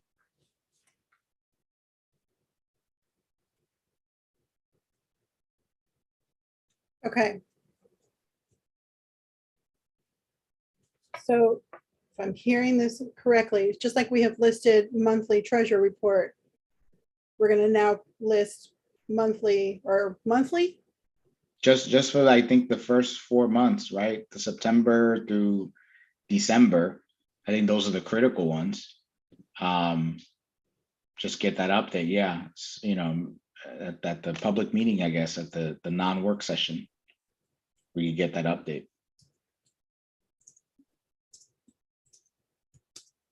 I don't know. That's just my initial thought. Tracy? Yeah, I agree with you. That was what I first suggested. So I totally agree to have that as an item in the business report. And I don't know, do we need it in December? Because you said it goes, did you tell me November 15th, Trustee Pineda? Somebody said November 15th. I think I read that somewhere, but I'm, again, not the expert. I want to say it gets reported somewhere, somehow. I think if we confirm we don't need it in December, then we remove it. But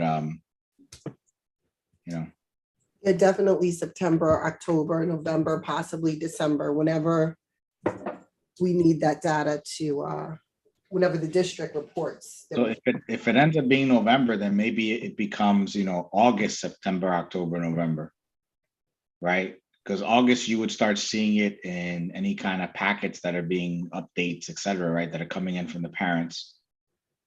And then that gives us time to hopefully try and right that ship if something's gone wrong. Yeah, because maybe some will start getting completed also with summer school. Okay, all right. So I have too many lists going on. Okay, so I'm going now to November. The overall procedural items are true. You already discussed at the beginning, are the same every month. Is there any wording or anything we want to change in there to make it clear, more clear why or how we're using this stuff?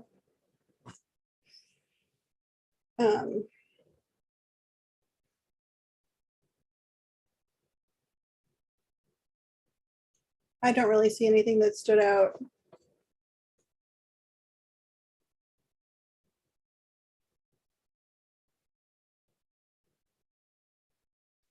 This all looks standard.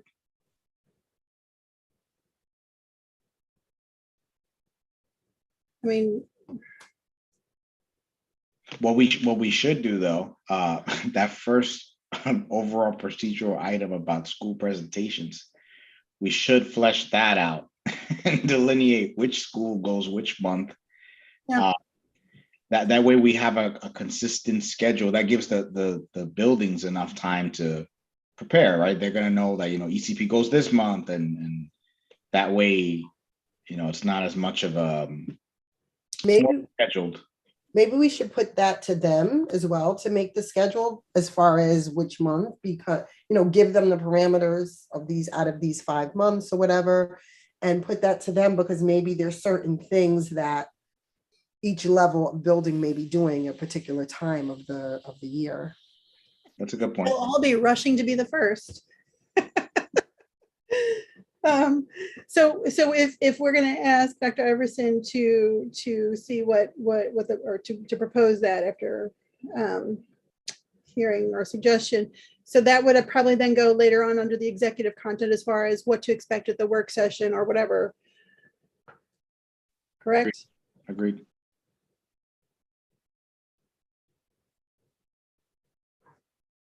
Okay.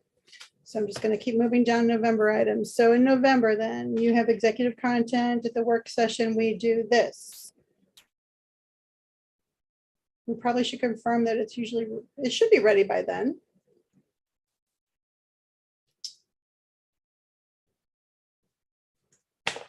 Let me look at my notes here. Yeah, no, I agree. It should be ready by then, but to your earlier point, we can just have the superintendent review this list and make sure that the timing is good. Yep. Okay. So too many lists in my phone.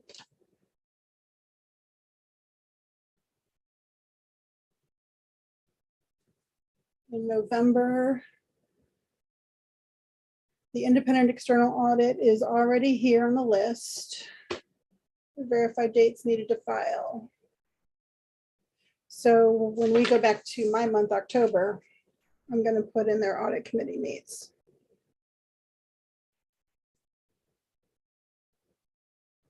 To review audit. And this item might actually need to move back to October, the independent audit presentation.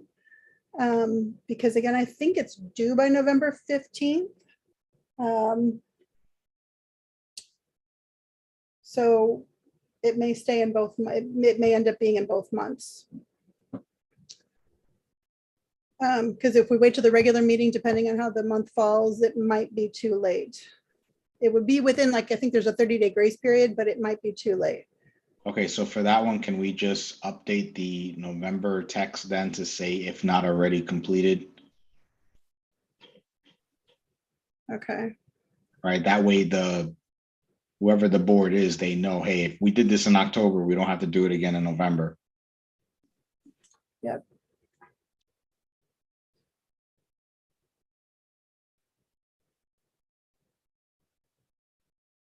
Okay. Okay, the Westchester Putnam School Board Association dinner.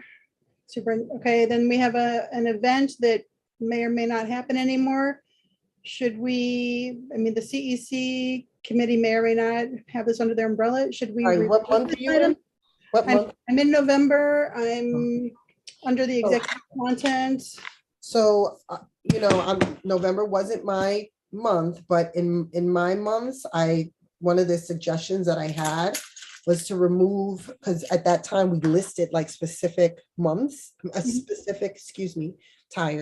specific events. I suggested that we remove the names of those events and replace it with district and building level events.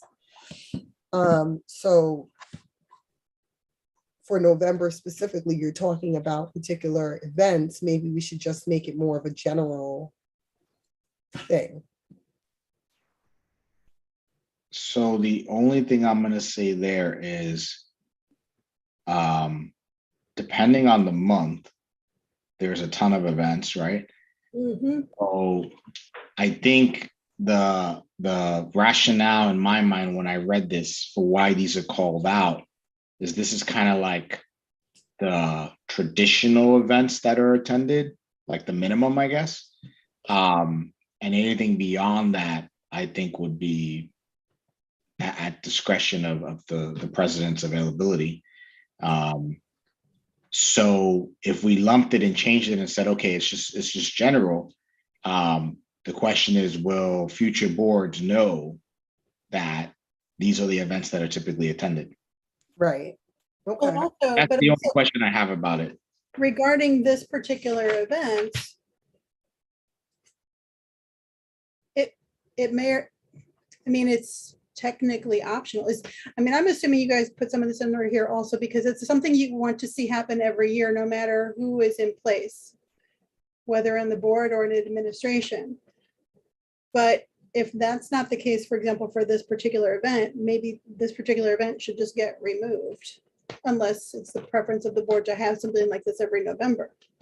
Whether or not, it says, I'm talking about the event itself, not the president usually attends and participates part. I mean, do we call it a district-wide administrative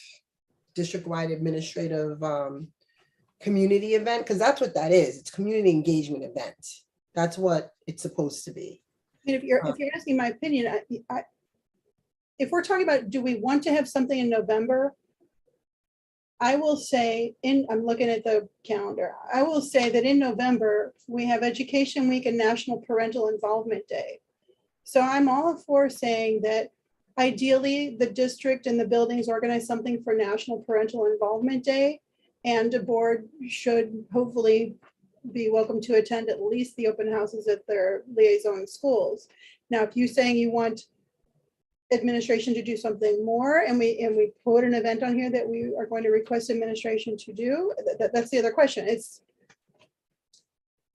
being general, depending on, no matter who is in the different positions.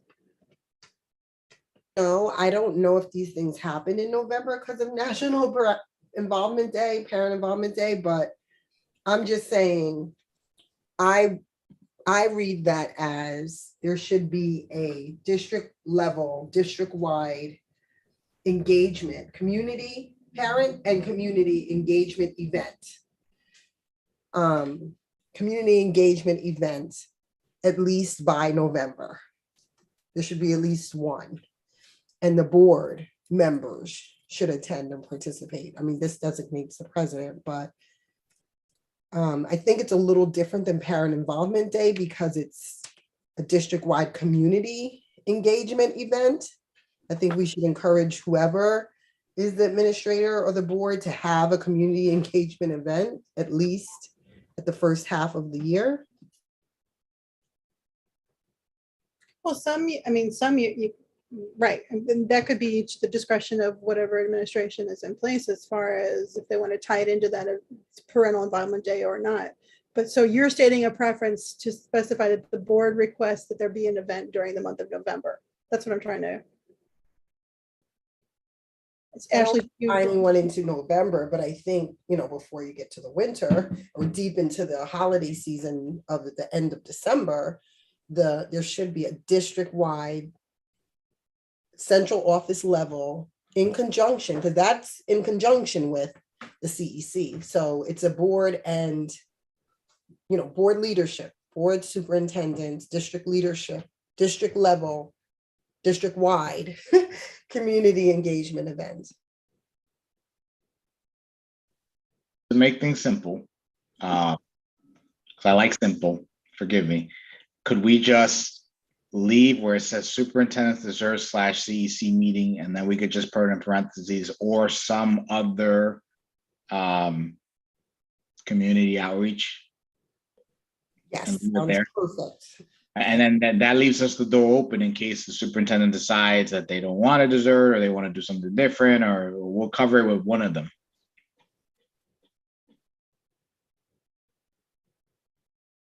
I'm tempted just to remove the superintendent dessert and let whoever's in place at the time decide what they want to. What would it be called though? Well, you could just put on here that a community outreach event should occur this month. And if you want to put district-wide community outreach or whatever, and then leave /CEC since. So what if we remove dessert and we put superintendent's community reach out event or something like that /CEC meeting, and then we leave it there, and then whatever the superintendent wants to do, Right. we'll make sure we have a representative there as a show of support and to help drive that message as well. There's been teas, there's been desserts, there's been people talking in the years past. There used to be like a principals panel where people. Coffees, right? Yeah, there's been coffee. So there's been all types of ways in which it's done, but. Just want to, right, I can go with that. I just want to make sure there's flexibility because, depending on. With me there. Okay, and then the honor roll, does that happen? Do we leave that there? So yeah, that didn't happen with COVID as much, but pre-COVID, it was kind of standard that there were these honor roll celebrations at the middle high school and Bailey, I believe. Yeah, Bailey used to have them because I attended. So do you want to remove the middle high school specification and just put honor roll breakfast? Well, it's really, they only do it at RJ Bailey and the high school, but Bailey isn't listed, that's why I'm asking. Bailey didn't do the breakfast, but Bailey would have the honor roll. I don't remember doing a breakfast, but maybe I had to go to work. But where the board members actually attend, sometimes Bailey used to go up on the stage, hand out the certificate, shake hands. Same thing at the middle high school. Sometimes there would be a speech, a board member that he gives great speeches. And they would, the parents would come and see their kids get honored, and board members would, address the crowd. It's 9 o'clock and we've done 1 month. Progress, glass half full. We've we got 1 month done. We should have started with July. Starts tomorrow. But sorry to cut you off, Tracy, but I'm now going to start zooming through. December. No problem.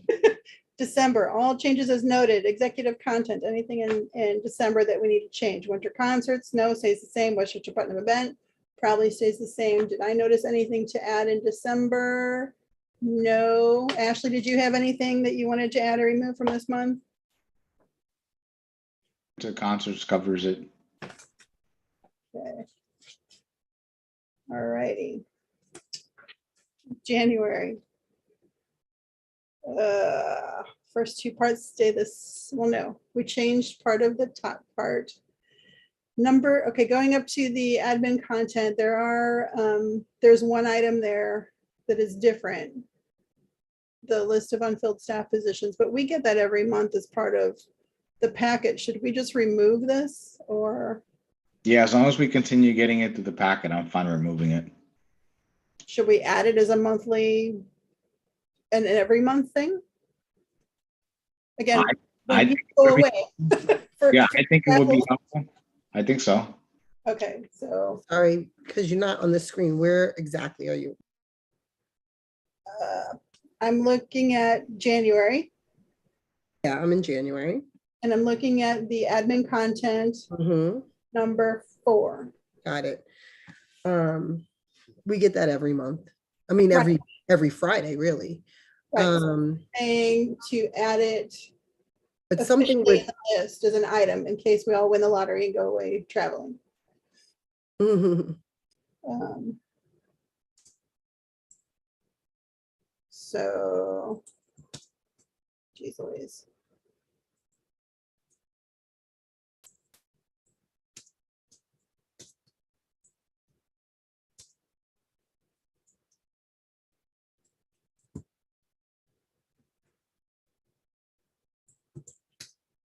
Okay. Going down to your January events.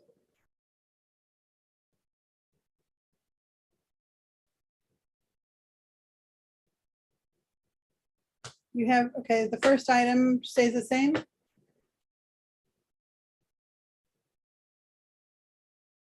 The second item, BOE to hold community events. What happens in January? Do we do that? I don't think we do that. So we don't do that, but I know that was a goal of a previous board leadership, and I love that goal. I just think that we got to be realistic with what folks are doing with their time, right? Not only on the board level, but our community, right? So in January, we've all come out of the holiday season. We're all burnt out. I'm not sure if we would get the attendance that we're looking for in January. I would actually say we should probably aim for that in February, which is a little bit of a, you've had the month of January to kind of release all the holiday stress and everything else that's gone on. I would say we do that in February because there's less going on in February. That's just my It's a opinion. good idea. When does winter break and spring break? February. Yeah, so we might want to do it right before winter break. Right at the very beginning of February, we could do like an event, almost like a send off to winter break. I'd say do it before the winter break, not after, because for some folks, that winter break is a little more stressful than for others. So you want the BOE to hold the community event in whatever form in February. Yeah, at the beginning.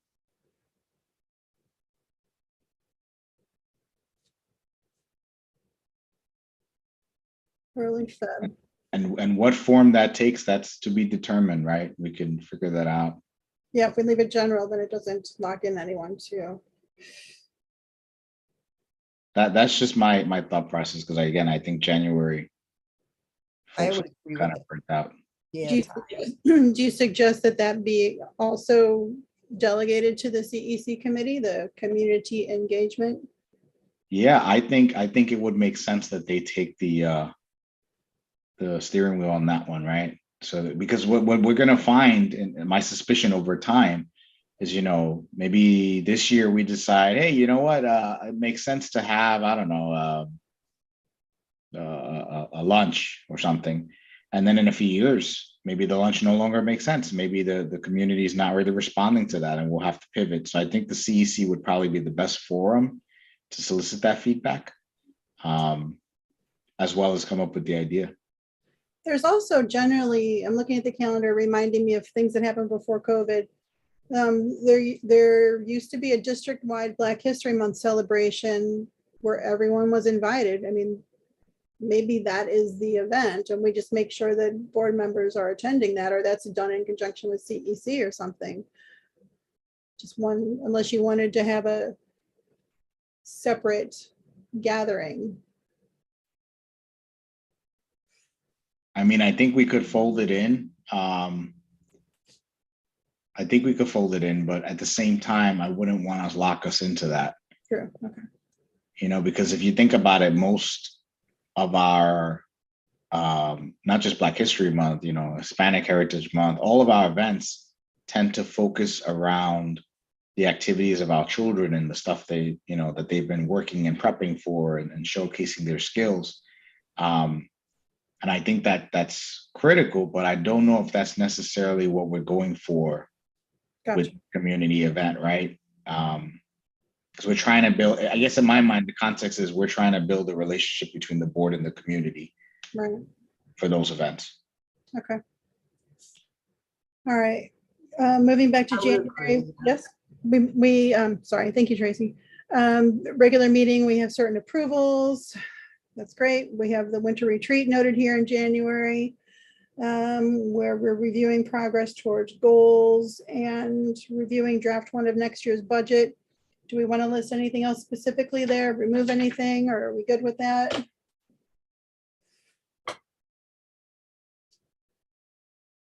Hearing none.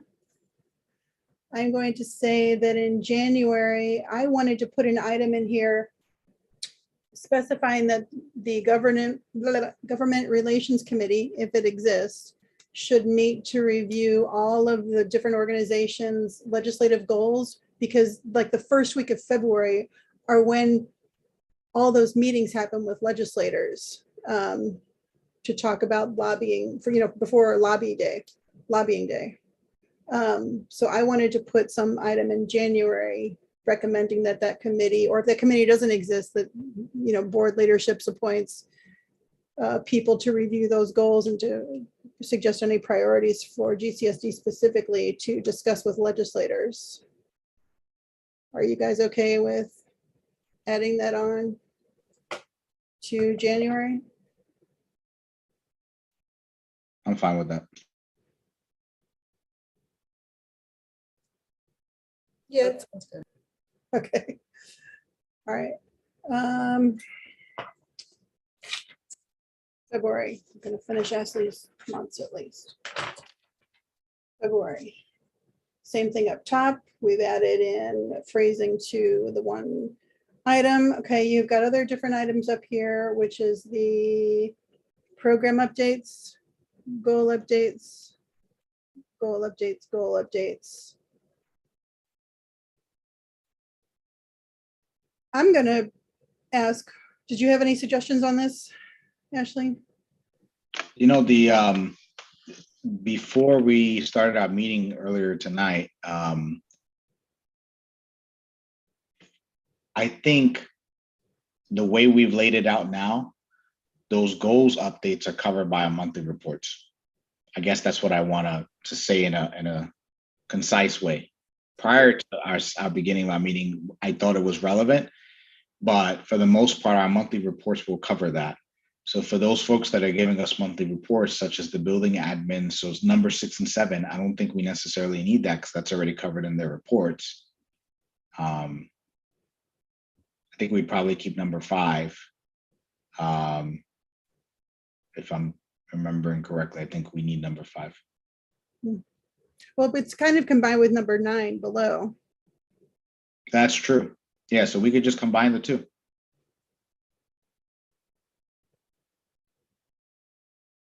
And as far as number 4,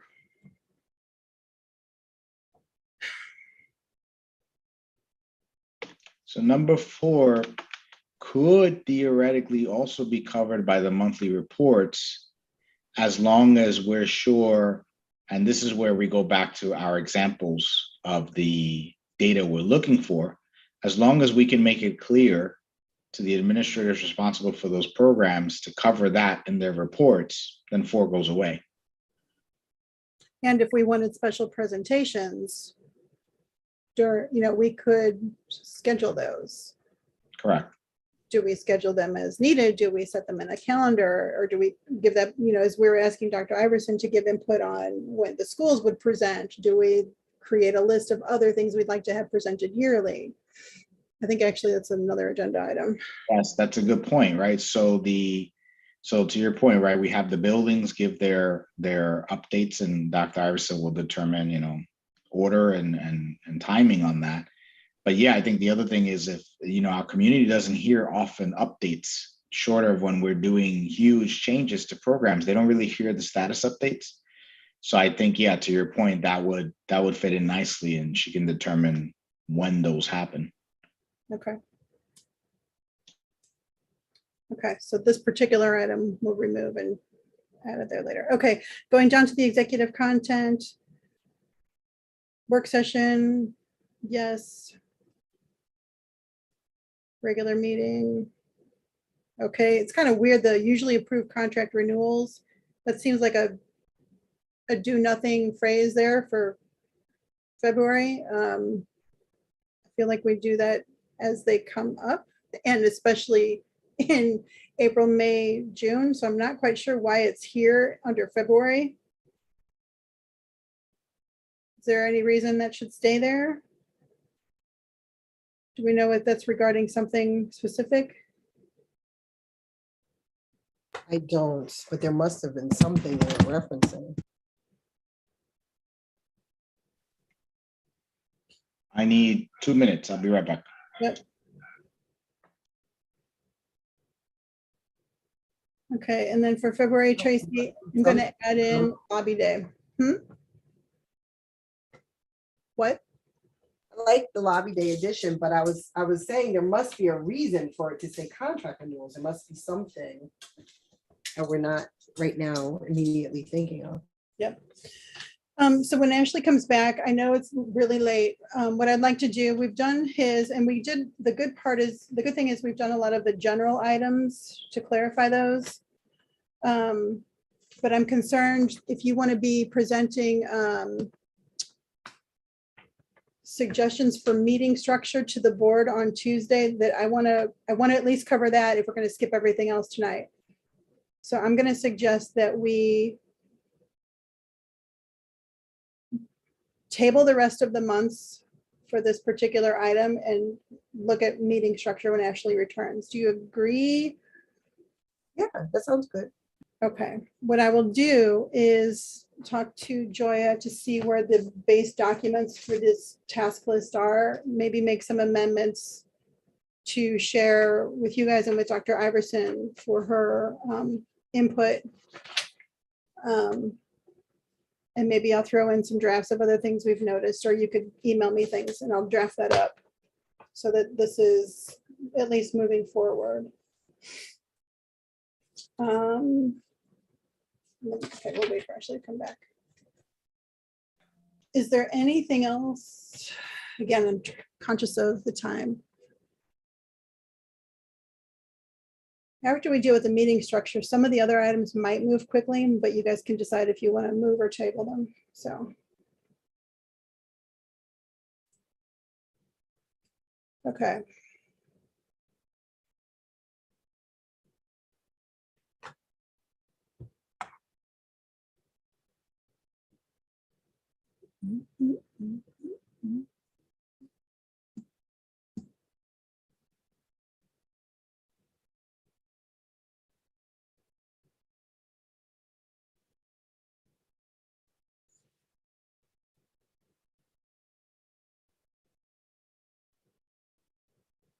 Oh, you're back.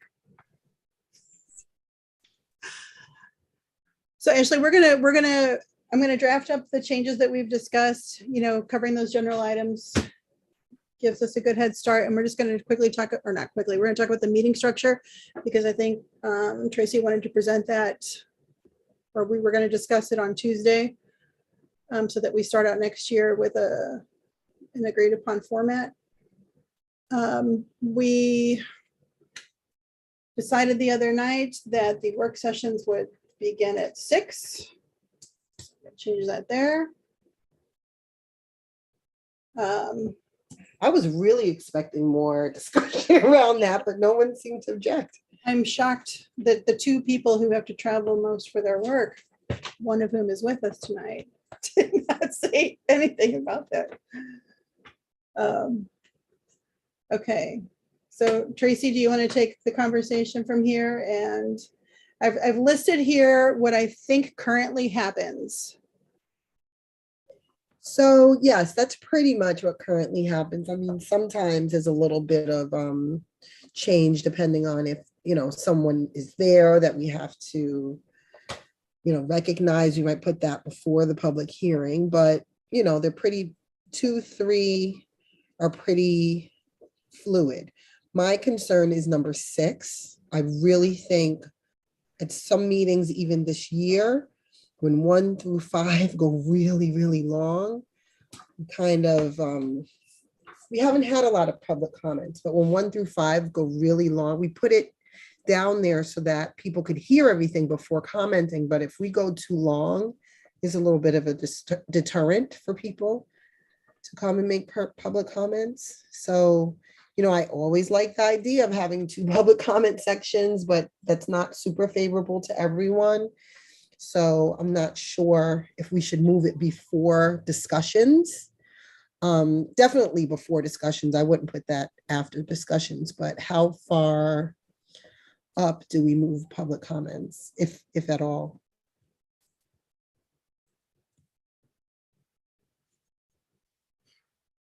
I actually think the way it's laid out makes sense. I always go back to the one thing that I've consistently noticed is our exec sessions.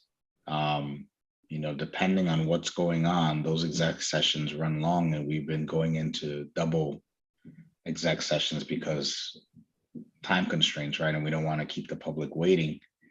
I think if we kept the format we have now and then move the exec session to after number 7, then I think that eliminates a lot of the confusion. What do you mean move the Are you exec? talking, so I've listed regular meetings and work sessions separately because we currently have different structure for both meetings. Are you talking about the regular meetings? I'm talking about regular meetings, item number 2 under structure. I think, in my opinion, I would move that to after item number 7. That way you've gotten through the public hearings, any recognitions, any reports, any discussions, any public statements, and then had exec session. I don't necessarily like that. I just think that first of all, there's 2 issues. Number 1, we have 2 different type of meetings. We have a work session, we have a regular session. When we go into exec session twice, usually it's because there's so many different things going on. But when we go in late, it's really not a good time to be talking about a lot of these really serious executive session items. So I like having one exec session early enough that we're fresh, we're coming into the meeting early, we're trying to handle business early and deal with some of the really serious things that we have to talk about in exec session. I'm a little hesitant to leave exec session until later in the meeting. There could be any type of thing going on. We could have multiple public comments one day, and that public comment section could take a whole hour. And then we're going into exec session at 9:30. I'm afraid to leave that as an always. So that's my only hesitation with that.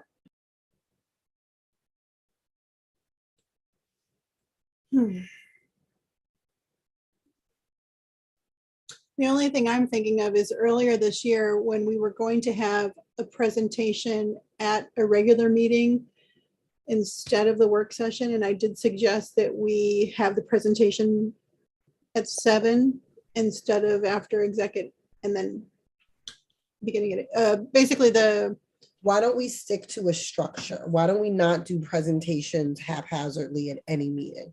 Why don't we only do presentations at work sessions? That way they're always before the exec session.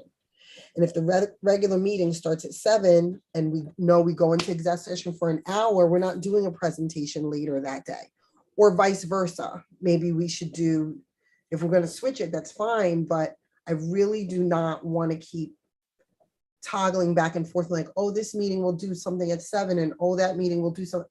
I'd like to stay as consistent as possible. So so work sessions are long because we're reviewing not just items for voting that night, which ideally are few, but we're reviewing everything that will happen 2 weeks later. So I guess I'm thinking, last night we had we had discussion items, but that was a 4-hour meeting and that was good timing for us this year. That was great time. So I'm thinking when we have the building presentations again, and if we put in, budget, I'm thinking the building presentations perhaps should be at the regular meeting instead of the work session, and Okay. maybe, And that's how they used to be, because those were filmed. They were filmed. that's true, there was a difference. The work sessions were never filmed. They were in the boardroom.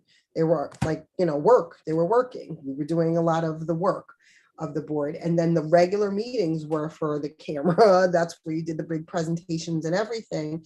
And although this board is fine with moving things to 6, I mean, I guess I'm feeling like, what's the goal here? So if the goal is to have as many people as possible, see our meetings, attend our meetings, transparency, we're doing it, we're filming, we're live streaming, we're staying on YouTube. We're live streaming still, even though we don't have to, right? So we could go back to the old antiquated day of recording it and posting it at some point. But no, we're live streaming it. We want people involved. It's also on YouTube archive. They can watch it at any time. So moving things earlier just for the sake of moving things earlier is not, I don't think, in the best interest of all of the possible people on the board over the years. I don't. I think we're setting a precedent of trying to move things earlier that work for us, the people here now, but it was set this way for many years for a reason, and it worked. I guess my primary concern is, and we haven't run into it too much so far this year, because the board's been very flexible on going out of exec and coming back in a second time if needed. But what I'm concerned about is we're going to end up with the board in the future that's not going to be as flexible. And you're going to end up having public community members sitting out there waiting for an hour plus to make their comments. And that's never a good setup. So that's what I'm trying to address. Is just make sure that part is consistent, because when we've run into issues in the past, it's been around that specific timing when it comes to that, especially when you're considering, if it's a senior citizen that, is getting some transportation from someone else, and it becomes a little logistically a nightmare. That's my one concern with the current setup. I would totally agree. What I've been doing with Joya is putting on the agenda, reconvene in open session 8 o'clock.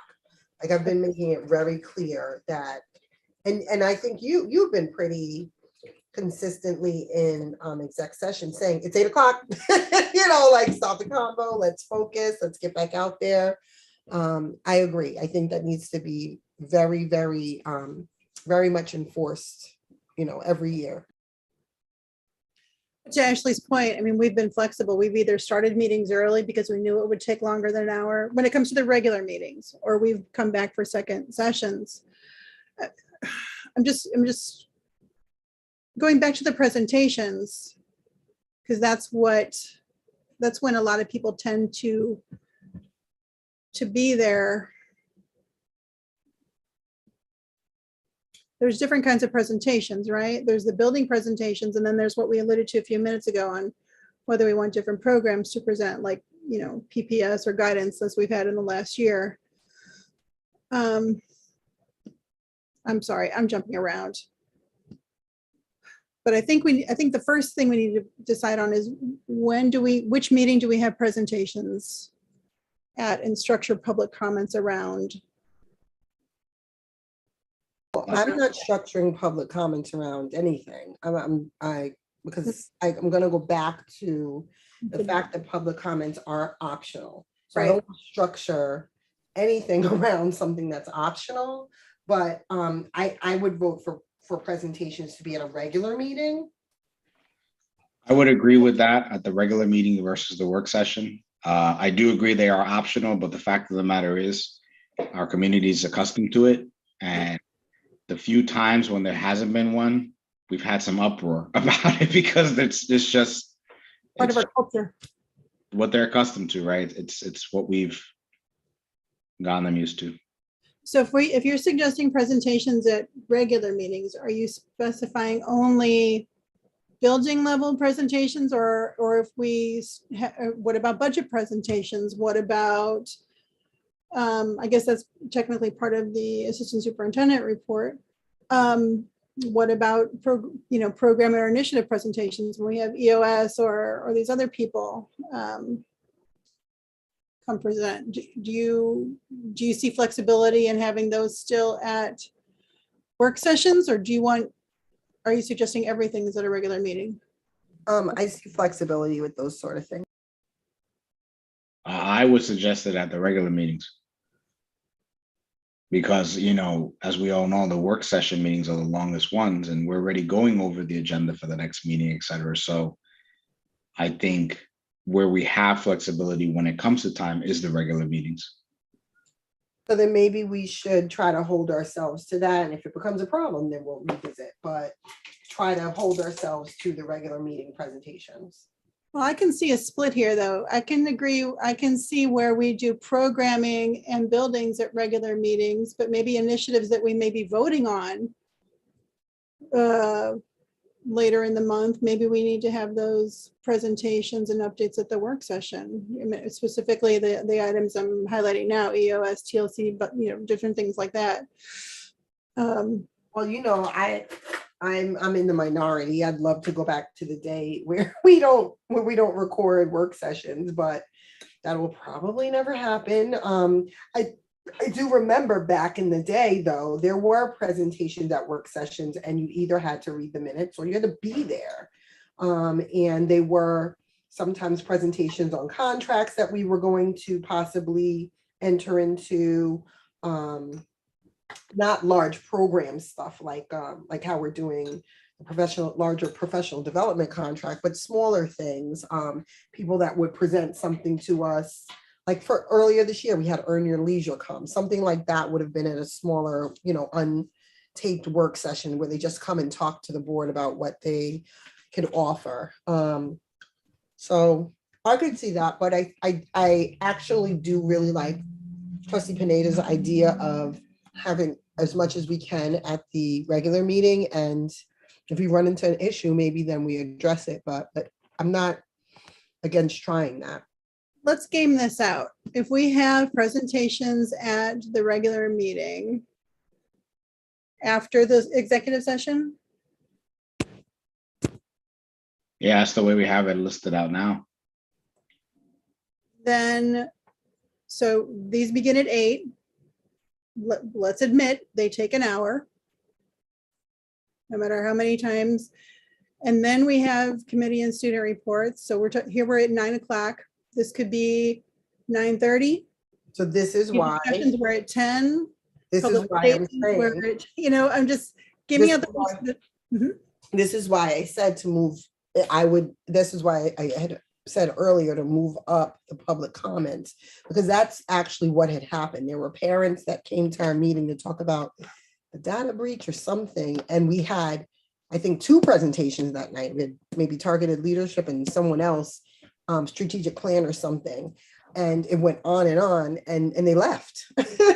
So even though it was interesting, again, presentations, these things were live streaming. Everything can be watched from home. It's not like back in the day where things are taped and then put onto the YouTube later, 2-3 days later. Someone can get up later in the night, put the kids down and 10:30 start watching our meeting, even though the meeting started 2 hours ago. So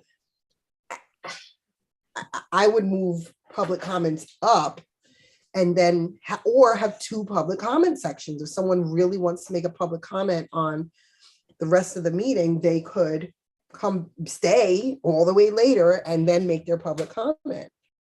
I'm just concerned that we're now moving our long meetings from the work session to the regular meeting. That's what, and we've already moved our work sessions to an earlier start time. So, I'm Right. in the discussion specifically about the public comments being moved. I'm talking just now when we do You're our absolutely right. We moved it up. So are we shooting ourselves in the foot by changing the start time of one meeting, but moving items to the other meeting? I'm sorry, I'm making us go in a circle. You're absolutely right. We moved up a whole hour. So that's an hour we could use.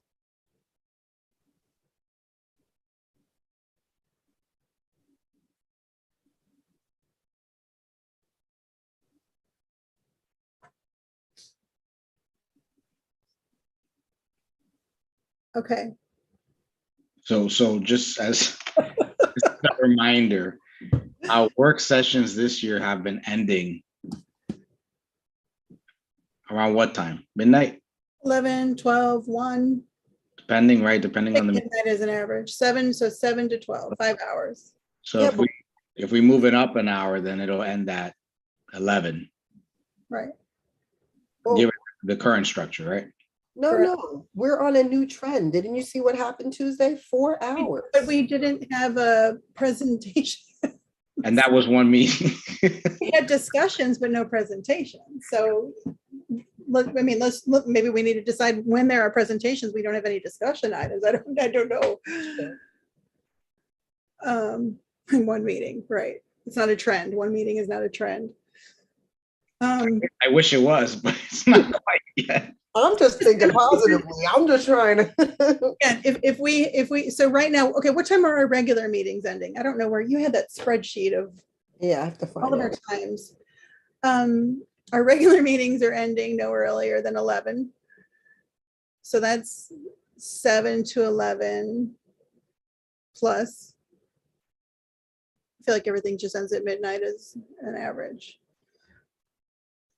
So what am I going? I'm going in a circle. We've moved the work session earlier to 6 o'clock. Therefore, I do not feel it's in our best interest for the upcoming year to move presentations away from the work sessions, since they're now starting at an earlier time.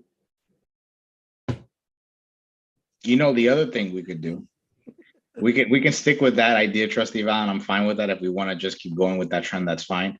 But the other thing, truthfully, is when we do our review of agenda items for next meeting, maybe we don't need to go reading item by item by item. Maybe we just say, hey, are there any questions on section, personnel, non-personnel? Maybe we group it that way. Because I have found in the past few meetings, we did burn a few minutes here and there, just reading item by item that no one was asking questions on anyways. Granted, we have questions that come up, but maybe we handle it by buckets versus the single line items. It's a good idea. Because I always forget anyway. I don't know how you didn't get tired of Take reading. away little minutes here and there. I always forget. I'm always like, okay, we're a new business. The annoying one that says I have questions. Okay. What's our recommendation for Tuesday? We need to get to the recommendation, guys. It sounds like our recommendation for now is stay the same way we're going. Let's try that out. But the one recommendation is that we don't read line item by line item on the agenda items for next meeting portion at the work session. And so if we're going, so again, right now I'm showing the work session on the screen, which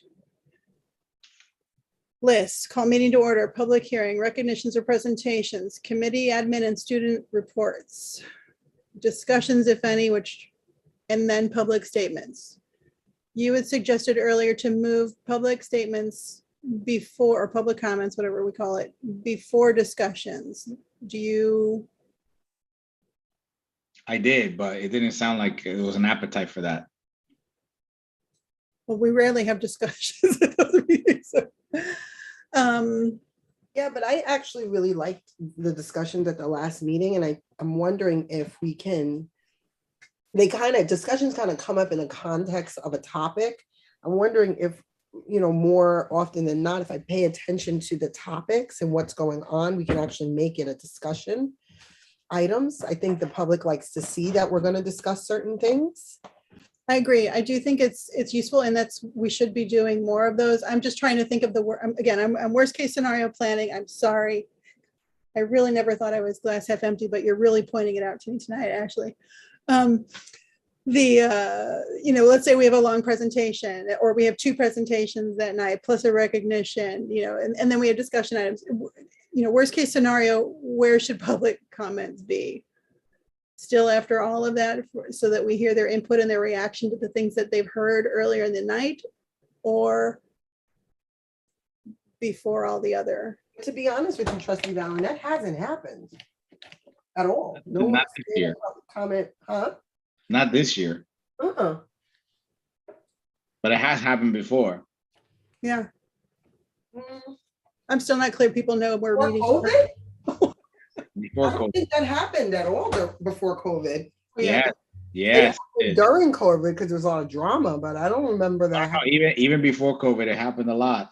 And some of it was not without drama. I probably asked questions or two about what you guys had been talking about. You're on the board now, so who else? I'm I'm sure. just being silly. I'm I'm being silly. So I is know others everyone as against- is everyone kind of against, or do you guys not like the idea of 2 public comment? I hear 50 from the few people that have offered opinions to me on where public statements should be. I get 50-50. I don't get a clear direction. I don't know. Well, listen, I've gone both ways on this topic already. I've said, okay, single public comment. I used to talk about, hey, let's do a public comment on agenda items only at the beginning of the meeting and then an open-ended one at the end. But I like that. here's what it comes down to. In my summation, in the few years I've been on the board, I don't see us enforcing that, realistically speaking. So then there's no point in breaking it out, delineating it that way, because it's not going to be enforced, in my opinion. So the only conversation topic in my mind here on this item is whether we move the public comments a little earlier in the agenda or not. And that really is only to address when we have public community members sitting there for a long time waiting to give a statement. That's really the only thing that's addressing. And the second thing it's addressing is a predictable time, because we have had in the past instances where community members would say, oh, you guys are going to take public comments around 8 p.m. and then they would show up around 8 p.m. And we have had very few meetings in the past, but it has happened where for whatever reason that meeting has moved along quickly, and then folks have showed up at 8 and they're like, okay, public comments are over. So I'm just trying to avoid those little circumstances that become a little uncomfortable, but I'm fine either way. So what do you think about 2 public comment sections, one at 8, well, regular meeting at least, we can say that's at 8. And after that, we offer a public comment section after all of the discussion, presentations, everything right before voting. And if people are still there, they can still sign up. If they missed the first one, they can still sign up. We're not policing their topic anymore. We're not going to say that, but we're allowing 2 separate times for people to give input. So you're saying right after the executive session, there's a public comment. Okay, let's break this up. Regular meeting. We go to exec at 7. We come out, we say anticipated open session will begin at 8 o'clock. You're saying public comments at 8 o'clock, then any recognitions, public hearings, presentations, if there's any last minute ones, committee reports, discussions, and then another public comments, and then we vote? That's what I'm saying, yes. But that we would have to have the stipulation that someone can only speak once. We can't have someone taking 8 minutes at a meeting because they waited. Do we have 4 minutes for the first public comment section and 2 minutes for right before we vote? I don't know. If it's a night where there's a super hot topic, we could have a whole ton of people at 2 separate times, and it could be a really long meeting. So I will tell you, I've been in that conversation and I beat that horse to death multiple times, and we've never gotten consensus doing it that way. So I would suggest if we're kind of at an impasse here, that we just leave the structure the way it is, rather than get down that road of beating the dead horse, because we're not going to get agreement. And then even if we find agreement here, ultimately someone in the community is not going to be a fan of it, and we might end up changing it again. And again, I don't see us really, even if we said, okay, let's do the 2 public comments and all that, then there's enough moving pieces in those meetings that we can easily overlook someone doing a second public comment in the same night. And now it becomes, okay, you gave this person 8 minutes versus the 4, or whatever it ends up being. So I would just say, let's just stick to if we're going to do that, let's just stick to the existing format. I don't know that we're going to be good at doing two sections unless it's the, hey, you can wait until midnight and speak again version. To the point about moving it for the work session, I'm going to suggest again we keep it after all the presentations this year at least, because if we're starting at 6 o'clock, people might not even be able to get there until 7 or whatever.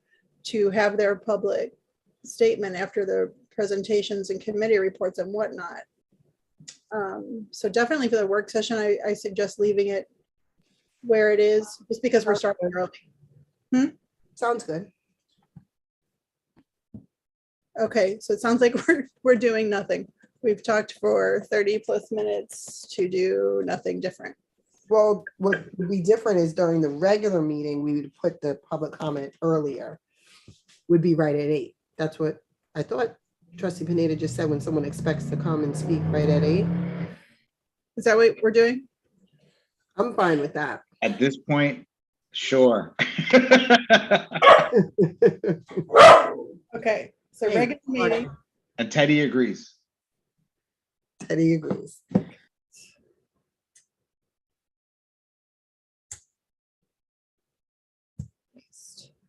all right. Oops, I did that wrong. Oh, well. I think I have too many cursors going on. I'm doing this on both computers. All right, so this is new.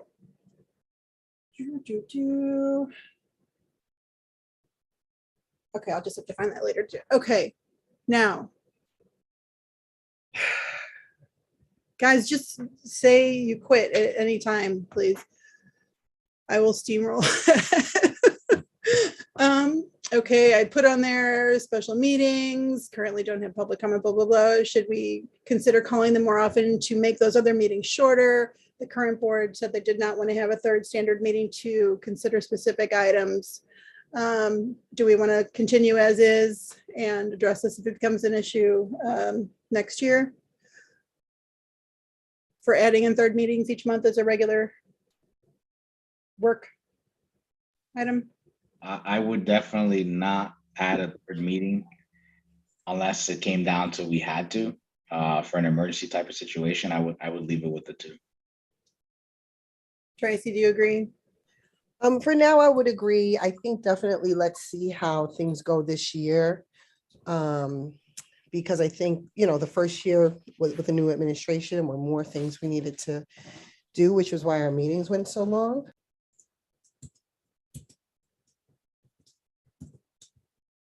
Okay. And I'm just going to reiterate the point which I said earlier this year. Currently, special meeting policy is that no public comments are allowed. My preference is, in the past, not pointing out any names, because I mean, in the past, over the last 10 to 12 years, sometimes during special meetings, public comments are allowed and sometimes they're not. My thing is consistency.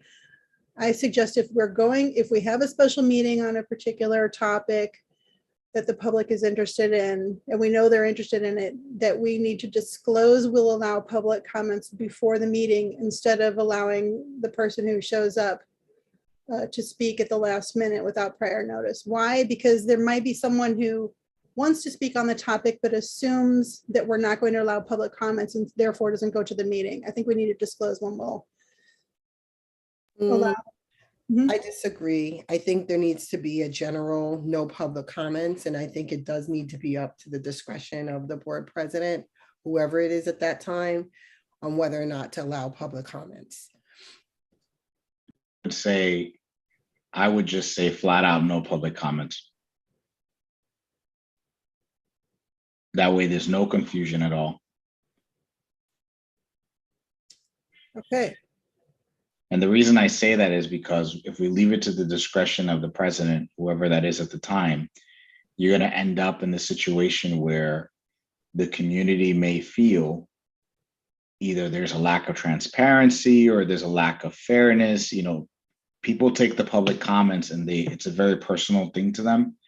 I'm not saying that's right or wrong, but I think if we don't have that consistent rule that's always applied, that leaves that little gray area. And that's where I think we lead into,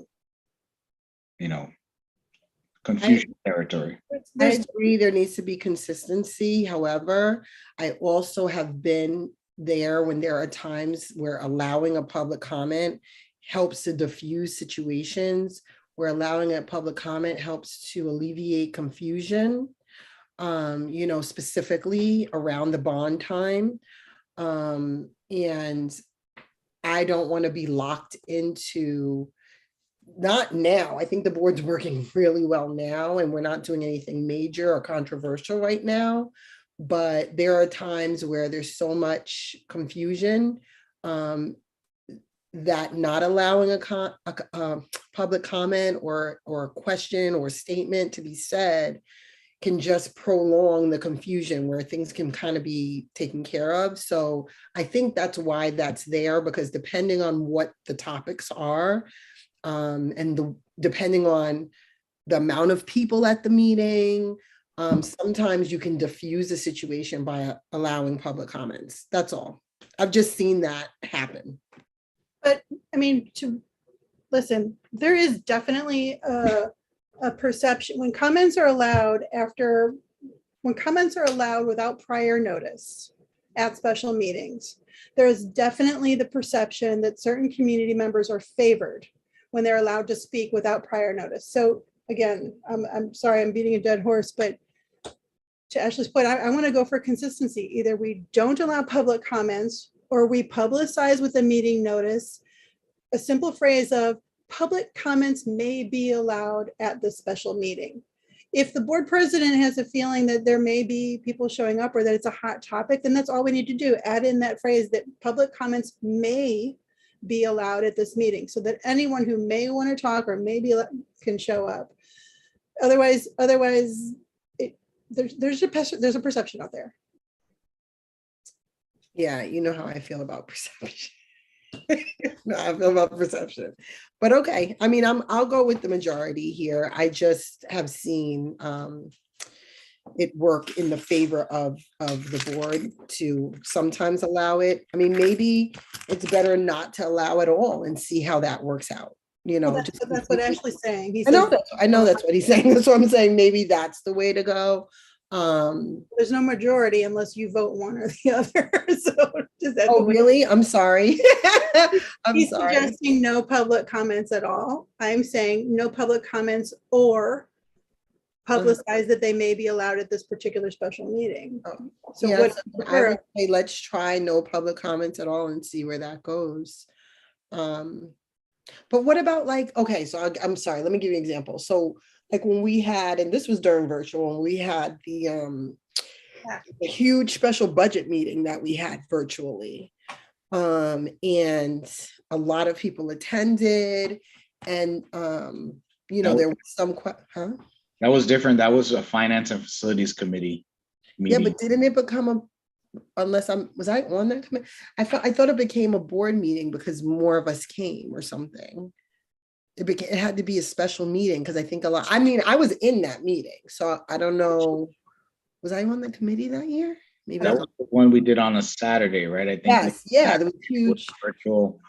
I'm just trying to remember if that. I feel like we were all there. We may have been attending, but it was a finance and facilities committee meeting. Right, but it would have been, so something like that would have been listed as a special meeting, but we took public comment. So that I don't think we listed it as a special meeting. It was a finance and facilities committee meeting that took public input. And I think we may have all attended. I think some of us, non-committee members that were board members were watching it on YouTube. Okay. We wouldn't cause any confusion as to it being a board meeting. And then the committee meeting members were actually in the committee. Okay. I was going to say, I felt like I was there, but I was watching probably. Okay. All right. So then that's not a good example. Okay. So I'll go with no comment at all then. No comment, just shut them down for a special meeting. And that's what we typically do, right? So this is just formalizing it. And let's try it.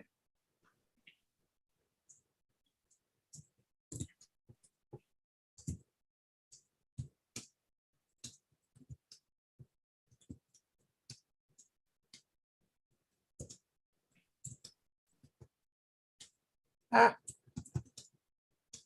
about that? I'll add that on. So basically, this will be the board policing ourselves. Really, is what it comes down to. I typed in at the end, would welcome input by email. Why? We always welcome input by email. I know, but I'm just specifying here where we're not offering public. Okay. So hold on there.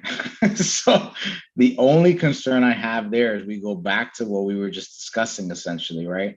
You're gonna have some folks that choose to send an email, and that may lead to a conversation during the special meeting between Yeah. board members talking about the input of the email, and then we're back to this feeling of Yeah. not representation. So I would just say special meetings, that's it. That no input. That's I think the easy way to keep ourselves out of having any kind of weirdness. Hold on, how are you, wait a minute, wait a minute. Repeat that, are you saying we would not accept? No, he's saying don't solicit it. You putting it there is like a solicitation. Oh, well, this is just, Yeah, okay. we're gonna look, emails are gonna come in, emails come in, right? They come in whenever they're gonna come in. But my point is we should not be talking about those emails during the special meeting, because then it almost is like a virtual public comment session, and then we're back to the lack of fair treatment. So that's my point. You know, if someone's going to send an email, they're going to send an email. I mean, it is what it is. But we're not soliciting it, and we're not talking about it during the special meeting. We're at the special meeting to take care of business, whatever that item is, or items, and we leave it at that. That's my suggestion. How's that?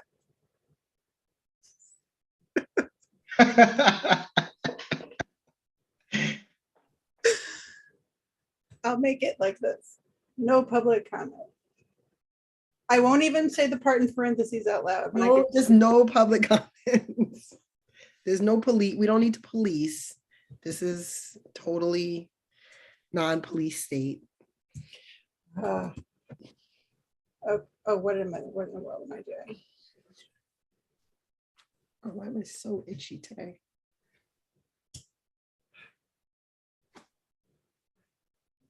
Delete that.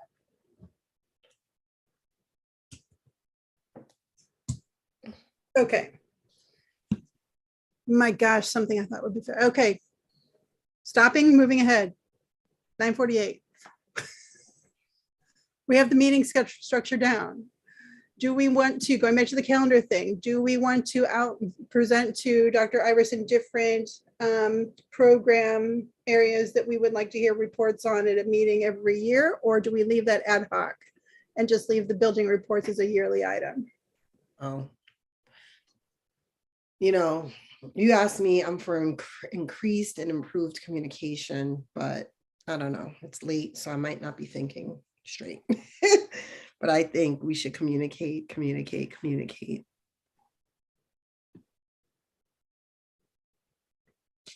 Via a schedule, or we request them as we desire?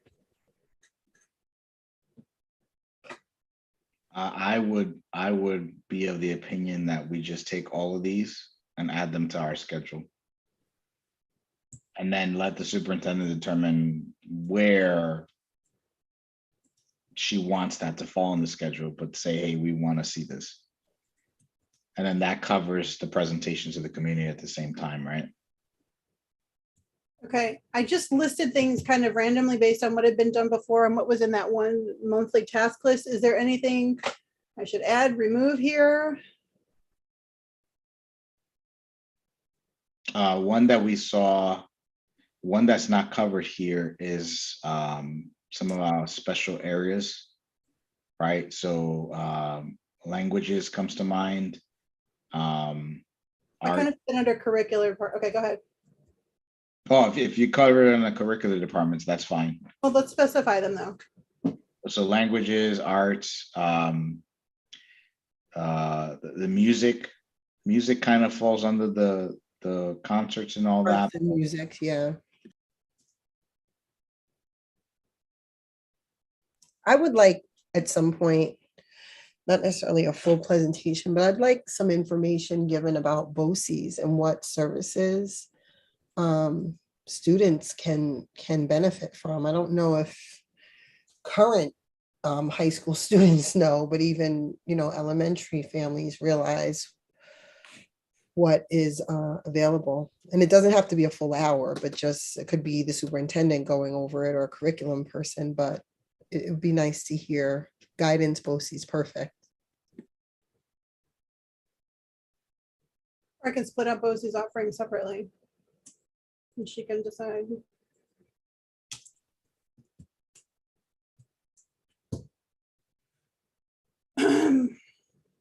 Anything else? Okay. Just do that to remind me. All right, let's move down. I'm going to skip down. I'm going to leave some of the other stuff. Retreat. Are we pretty set on retreat, or do we need to make decisions about the retreat? You outlined it the other. Well, I have a whole bunch of stuff. I don't know if you guys want to see it. I'll put you guys on my spreadsheet. I don't know if I don't think I should make it public actually, but Today's Thursday. The retreat is next Friday. Will we be getting a spreadsheet or something to decide things? Because I like think food and people are stuff. off work tomorrow and Monday and Tuesday, right? Board of Education work session mock calendar. Oh, this is something else. Hold on a second. Let me just give this to you. Summer retreat. Schedule. It's gonna change actually, but let me just share it. I'll share this with you guys to view, but I wouldn't make it public.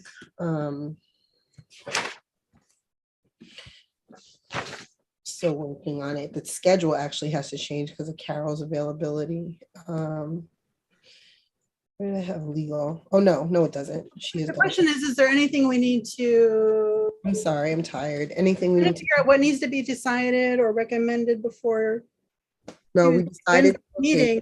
But I'm actually now on the action point of if things need to be booked, is Joe not working tomorrow or Monday or Tuesday? Things like what, food, you mean? Yeah. Oh, no, she's working tomorrow. We talked about that. She shared the document with me for food. Where is that? Oh, let me see if I can find Just, it. I guess I'm more doing a reminder than I think you were gonna have a whole board vote. Yeah, I'll do a one of those. Okay, so is there anything for us three to discuss about the retreat right now for decision making? If not, I'll move forward. 9:53. Maybe it was in sheets. I'm going to move forward while you look. Yeah. Okay, no problem. Okay, I plugged in some possible dates for a fall retreat, since this will only be 4 hours. I initially put in September 10th, but I think our new board member is going for training on that date. The theory is, since we only have 4 hours now, that maybe we either look at that free retreat that Tracy was talking about the other night, and any follow-up needed on the strategic plan or whatever. We're not just making a decision tonight, but I wanted to throw it out to you guys to have that as another option in the fall, looking at certain dates, as well as a winter retreat in January, and then possibly a spring date. So do we want to recommend 3 to 4 retreats for the total of next year, including next Friday? Do we want to wait to see what happens on Friday? Do we want to consider a September retreat and throw out these possible dates to the team on Wednesday? Any input? I prefer Saturdays. So you're okay with a September retreat, part 1? Yeah, I'm okay with, in principle, with September retreat. I think the answer to how many retreats do we need really comes down to how that board at the time is working, right? With the superintendent, is the relationship solid? Do we need to do additional trainings to get on the same page? I think that's what defines how many retreats you need a year beyond the minimums that we talked about in the past. So I think that will probably shape that conversation in my mind. We know we're talking about, we already agreed on that we're always going to try to do 2 a year. And we have enough, I guess, topics already set out for those as a placeholder. I would say that, a third or a fourth really comes down to dynamics at the time.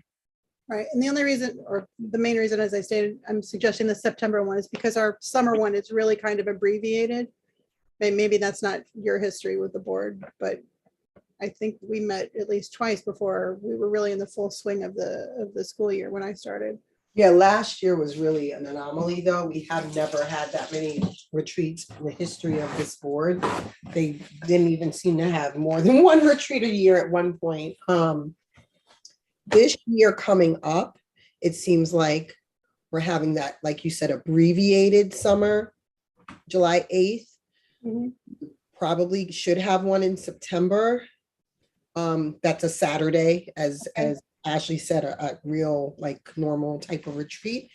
And then maybe kind of what we did, well, January, even earlier, maybe January, February, have another Saturday where we do that year evaluation thing.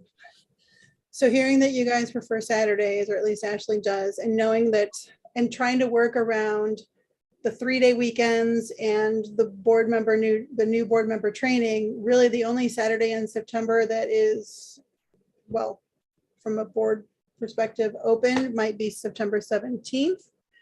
Do you guys agree with that being a date to recommend to the board on Wednesday? I'd be fine with that. That works for me. Okay. So let's just make this some other color. Okay. And we'll discuss later exactly what could be covered besides what Tracy said the other day is available. January, threw in some dates. We can come back to that at another time.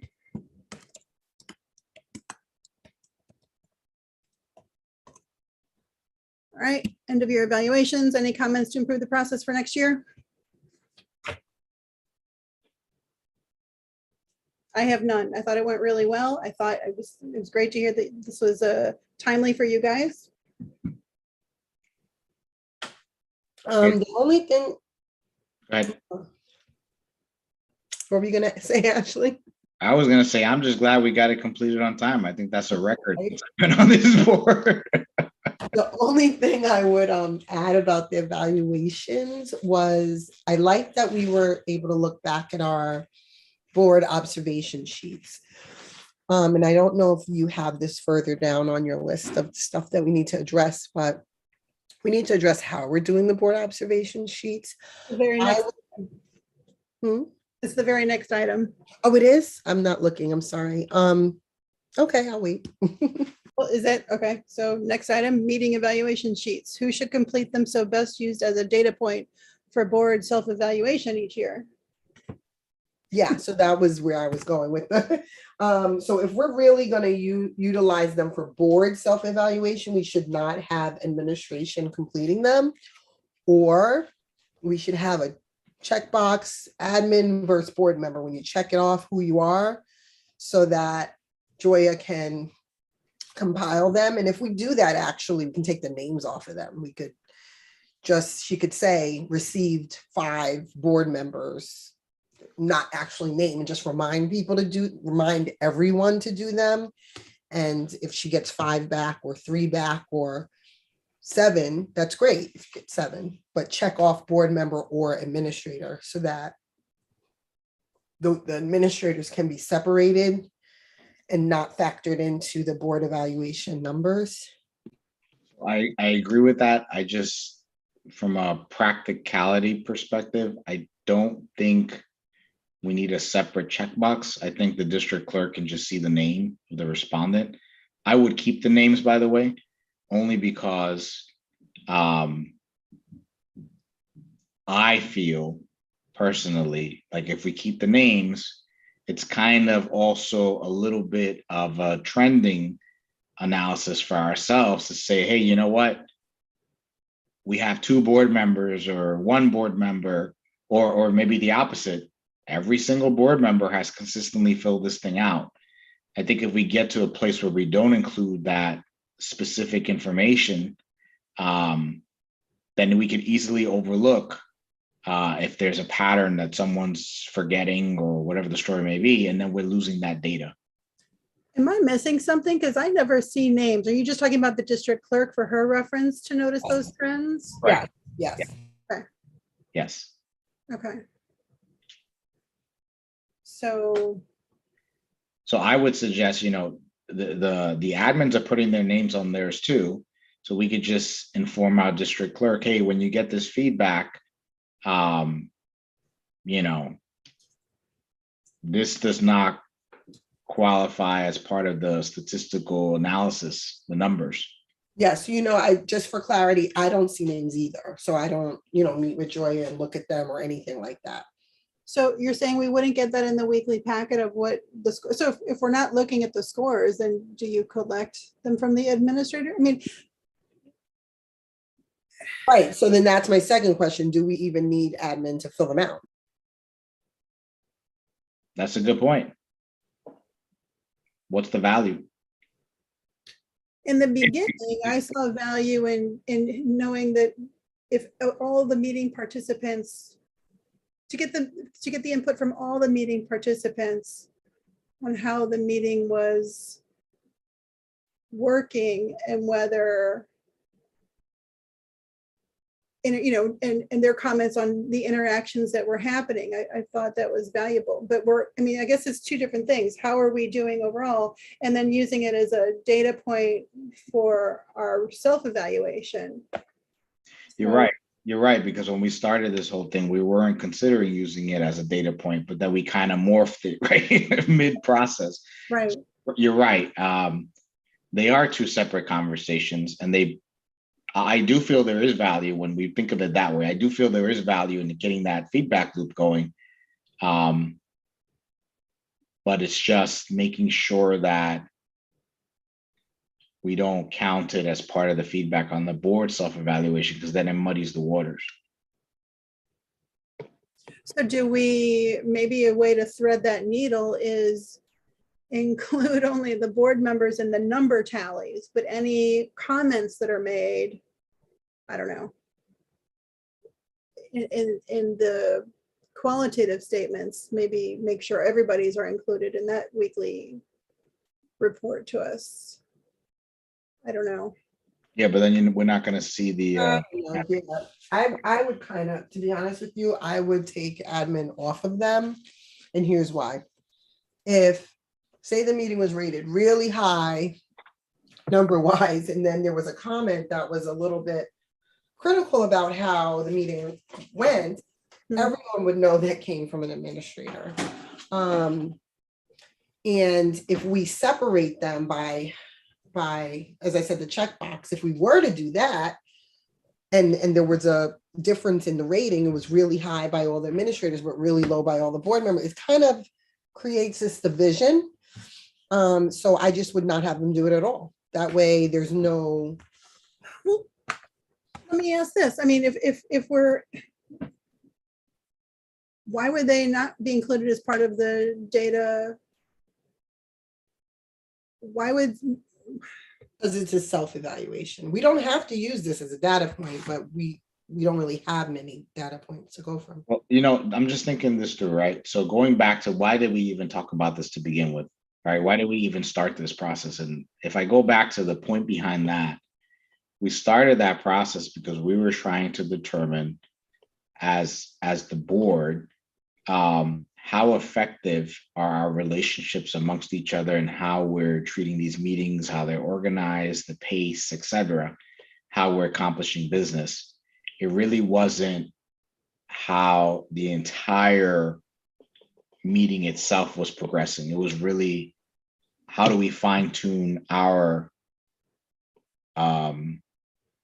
experiences as a board and make sure that we're functioning as effectively as possible. That was the goal behind this.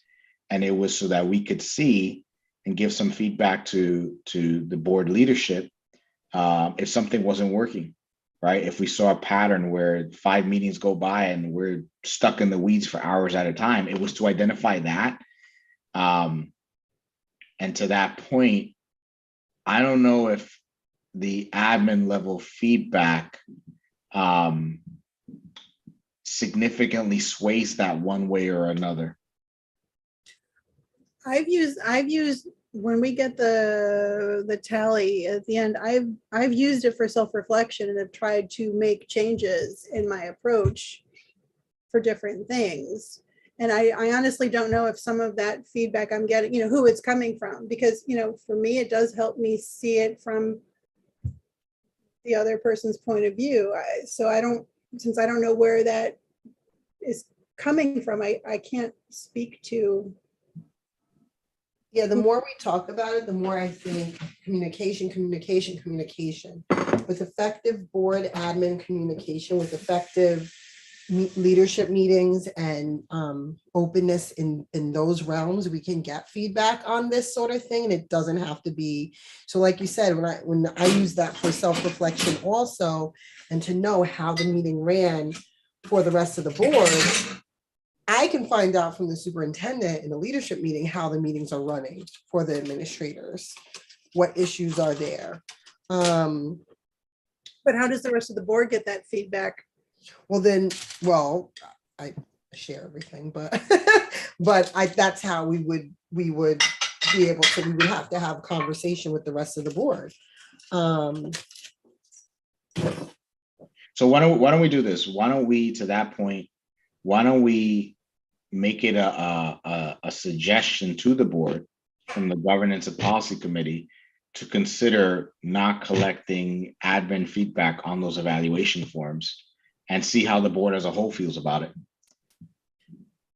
Tracy, is that something that you can put in the retreat? Absolutely. Let me add it to the sheet right now because the sheet is up there. Where will we put this? You guys have access to it. The more I hear what you're saying, the more we discuss this, the more I'm thinking, for me, if I'm looking at the two different reasons to have this, for me, I get more value out of that self-reflection on how to improve my meetings rather than using it as a data point. Because it's a minor, it's a data point that informs me, but I'm blabbering. You know, the other point. I want to have the data point overrule the feedback for me. For me, the feedback from all participants is more important than stripping out information just to have a pure data point. That's my. Yeah, that makes sense. The other thing to keep in mind though is if it's something, if you're using it for self-reflection, right, and you're still gonna have theoretically 6 other That's right. pieces of data from your colleagues, right, that were in that meeting as well. Yeah. And if it's something that one of us significantly, went way off track, it should reflect in general amongst all those evaluation sheets. There's always going to be little minor stuff that pops up. I mean, we all do it. Yeah, but there also should be enough harmony, or that's probably the wrong word, but parallel between the board and the administration, that there shouldn't be such a drastic difference to get self-reflection. And if there is, again, that has to come through communication with board leadership. If there's a major issue that's not being addressed, that only administration would document. But maybe this is a way to collect that information in case it gets forgotten by the time there's the next leadership meeting. What if we made it a standing line item at the leadership meeting? Yeah, review of last meeting. And just ask for the feedback then, each time. I mean, this is it's a relationship, right? We always have to continuously work on our relationships. So that maybe that makes more sense. And actually that in my mind, now that I think about it, makes more sense, because then you're having that candid conversation and it's a little more, you can get the direct feedback versus something that's written on the form that may not be entirely understood, right? You'll have the context behind it. So maybe that's the better approach. I can get on board with that. Tracy, did I hear you say yes? I like that. Yeah, I thought that was a brilliant idea. Moving forward, sans admin ? I put it on the agenda.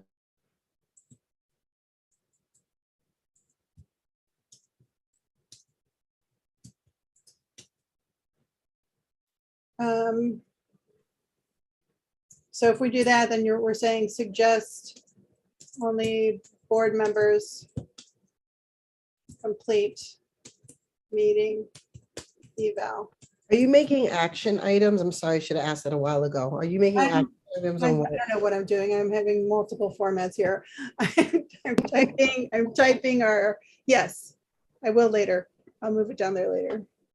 But this is what I'll report to the board, that we're going to suggest the standing item be added to the leadership meeting to reflect on previous meeting dynamics, and that we suggest that only board members complete the meeting eval form.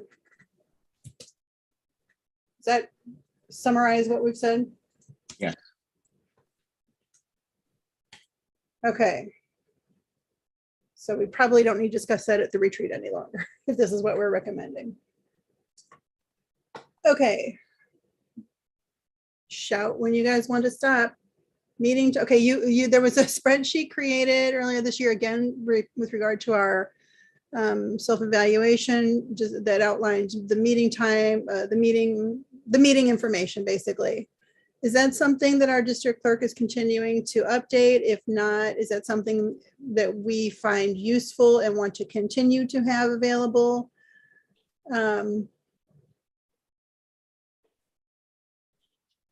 Any other comments, questions? I don't think we need that monthly, because in my mind, that's really just a metric for us to, again, have additional data points as to how things are going. I think if we did that, I don't know, quarterly, more than sufficient in my mind, because it's just a metric, just to have a ballpark. Who's doing that? Because I can't commit to always having that updated. Like there'll be times that I can sit and knock it out, and there's be times that I can't. Well, that's my question. Does one of the board members do it? Does the governance and policy chair? Does the board president? Does the district clerk? Who do we, if we want this data, which it sounds like we do, who should be tallying that? Well, let's go back to what's the value of it, right? So if we're really just using it as a metric, then I guess as I'm thinking through it, why would, and maybe not quarterly, maybe quarterly is not the best answer. Maybe it's at the end of the year. Right? We do it once a year, and it's really just to have some kind of, baseline. And that might inform us at the end of the year, hey, you know what? Something didn't go right this year based on how much time we spent. Or it could tell us the opposite. Hey, you know what? Things were awesome. But it really is just, I think, another metric in terms of efficiency. So we do it once a year, and then at once a year, we could easily ask our district clerk to take a look at it. And we pick the right time of the year to do it. Maybe it's the beginning, maybe it's in September covering the last year, something along those lines. Doesn't have to be September, but. I mean, it probably would work much easier if someone just updates the spreadsheet after every meeting, just like puts the start and end time, but who's gonna do that? And it's not like, but remember also, it's not like the district clerk's already logging the attendance. The district clerk's already logging the beginning and end time of the meetings. So that's not hard data to find.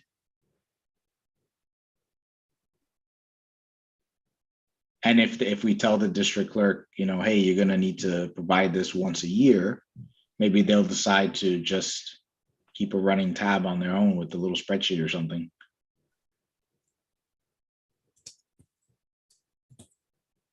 Because the other thing is, if we leave it to the board leadership, well, you're okay doing it, Trustee Maris, but you don't know if the next president will, or in the following one, or whatever that story may be. So it makes more sense that we have it as part of a, I think, the district clerk's role. Oh, I agree.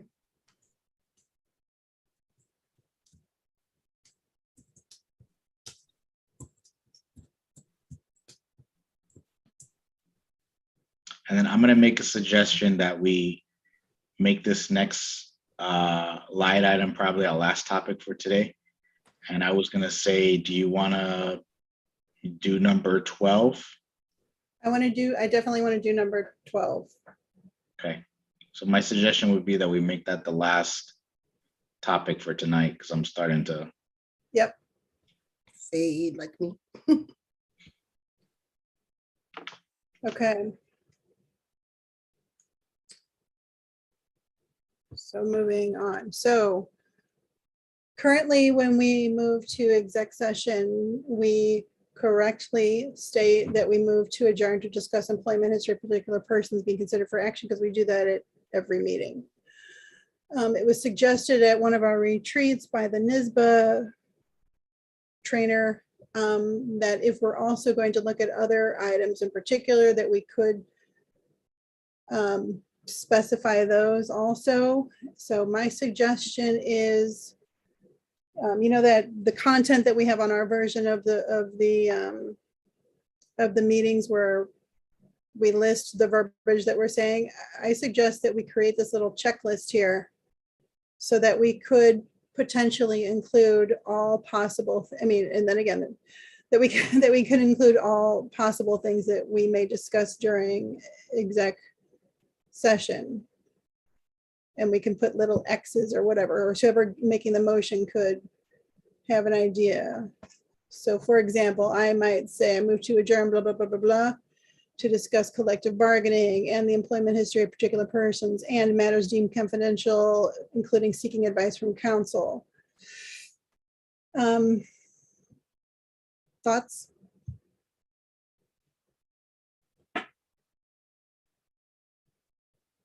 My initial reaction to that is the one that we use now covers, I think, every single exec session we're talking about that. Yeah. And the other ones, I think, would happen so sporadically. Looking at this list, I can only see maybe collective bargaining negotiations, but most of the other ones typically don't happen frequently. Yeah, so I'm just wondering if we would actually remember. I was going to, sorry, at one point I was trying to leave the topics that I knew of in exec session ahead of time and put them in topics. You know how I'll give that little summary. So that could help if we're going to do that. They do recommend, I don't remember what training I was in, they recommend that you actually be specific in this way. I don't know. Check all that apply. I don't know that prior to this year, and Trustee Pineda, you can attest to this, we really didn't always know everything we would be talking about. I didn't like that, that guessing, not really having an idea. So I tried to kind of create that for everyone this year, but I don't know if I'm going to continue that practice. So I guess, I don't know. It's recommended that it be as specific as possible, but sorry, I don't have an answer. It's late. Is it difficult to have this just sitting in the template of, I'm in a meeting, to have this sitting in the template of the agendas?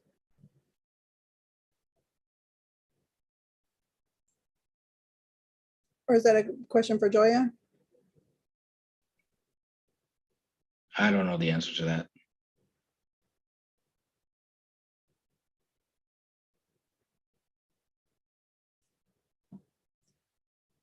I mean, I don't know.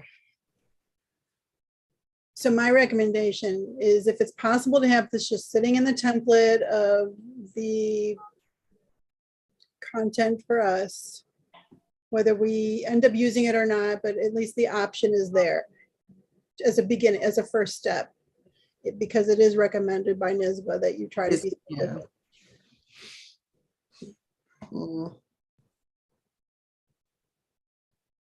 I mean, it's always going to be matters deemed confidential by state or federal law, including seeking advice from counsel.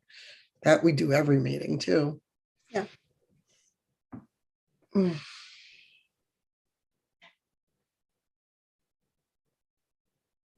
Lately, we've been doing collective bargaining.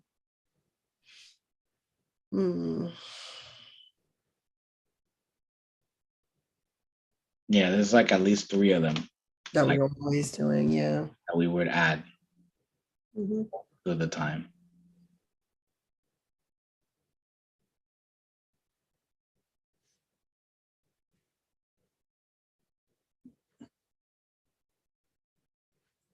Okay, everyone's getting really tired. Is there any reason not to put this in the admin content and have the option available to list other reasons? Let's word it that way. I mean, sorry, go ahead. The only thing I was gonna say is I can see confusion depending on who's reading it. Gotcha. That's the only thing I can see because Yeah.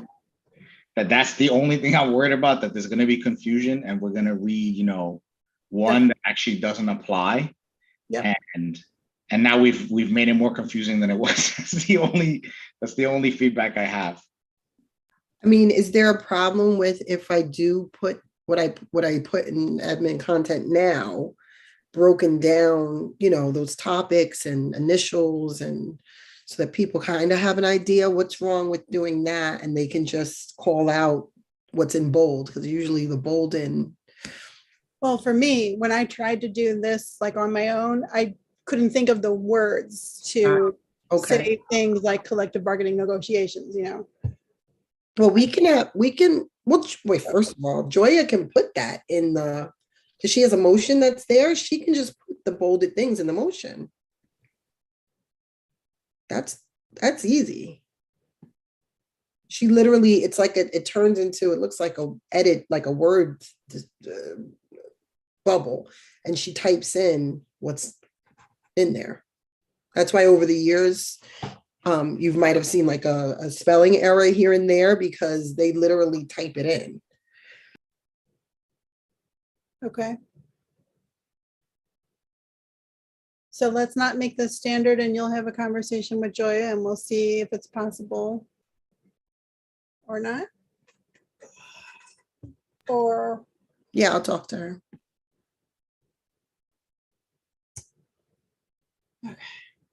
Let's try it for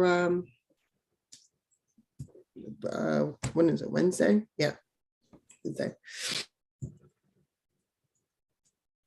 oh my gosh, I think my fingers are sticking to the keyboard. Okay, I'll fix that later. Last thing, Ashley, last year you had us all sign the Code of Ethics policy. I am unclear as to whether you wanted to do that annually or just for new board members now that we've all done it once. What is your thought process? Annually. Annually. Okay, so Annually. that'll be a request to Joy to print those out and have them available. Next question. Do you want to read it aloud before or as we sign? We can. It's not that long. Yeah, I don't see why we wouldn't.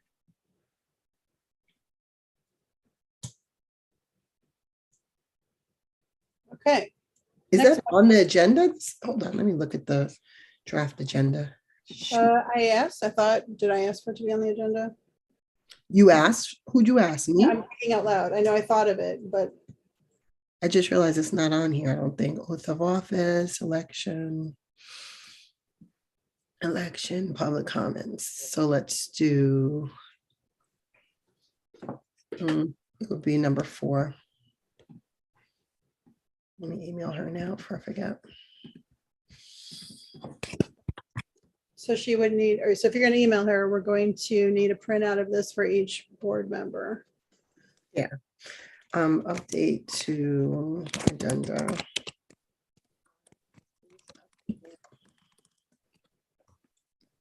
Number.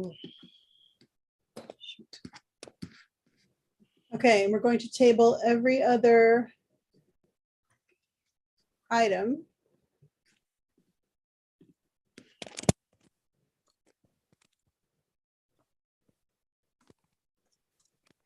So I'm sorry, that it's called oath of office. What is it? Code of Ethics Thank you. policy 1110-E. Code of ethics. Yeah, that's the one I ran around last year collecting signatures for. While Tracy's doing that, I know you want to adjourn the meeting, but I do want to say that there were 2 student members elected to serve next year. I know when we created the policy, we contemplated only 1. Yeah, but I think one is the student member and the other is the alternate, I thought. No, you said that the other day, and we confirmed that it That was, wasn't what Ann said, but did you get that from the, like, whoever did the staff member that did I have not spoken to that person, no. oh, okay. So that's what I wanted to ask you guys.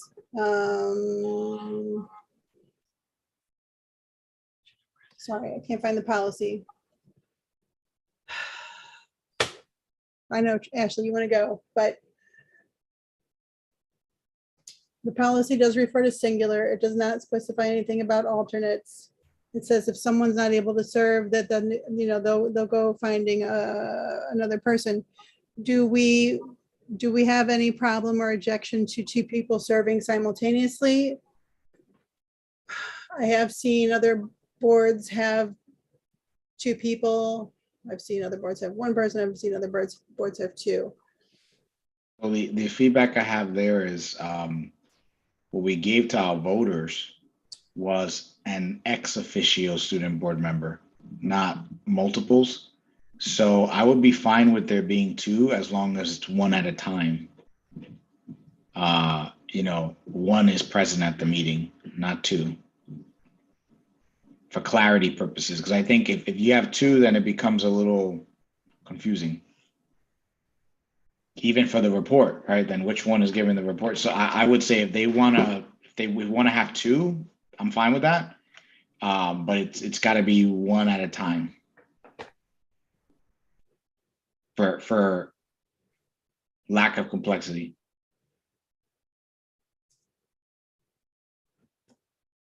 I don't know where I read it. I don't know if it was in an email or the policy, but if you're saying it's not in the policy, I guess it was an email.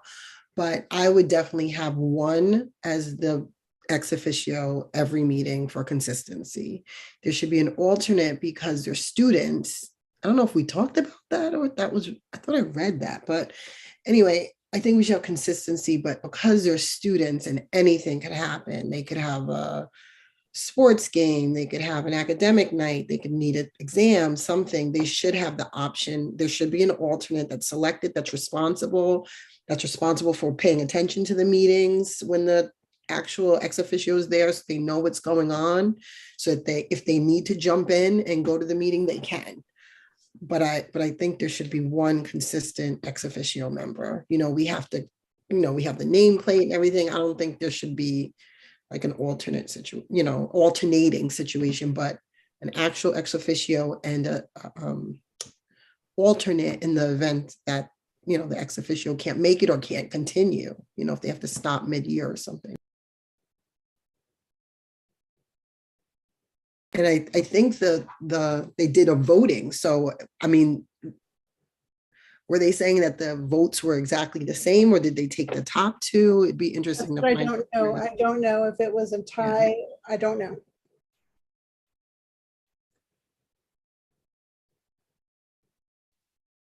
They picked the top 2, so maybe we should just get some additional information and then hash this out again. So what do you want me to find out exactly? Find out. Was there a single, was there a tie, or was it a single kind of?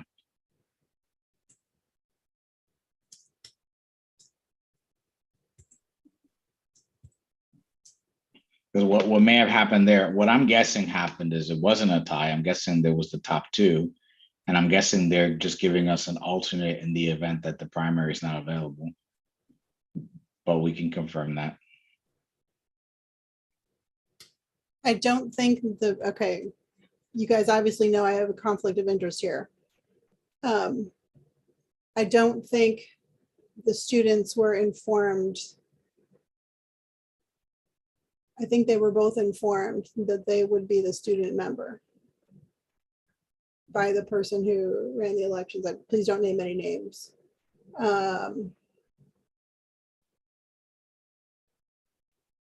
Okay, so that's a confusion item, but Yeah, I think if we stick to the, you know, how did the vote pan out? Let's start there. And then we'll take it from there. That might tell us everything right there. okay.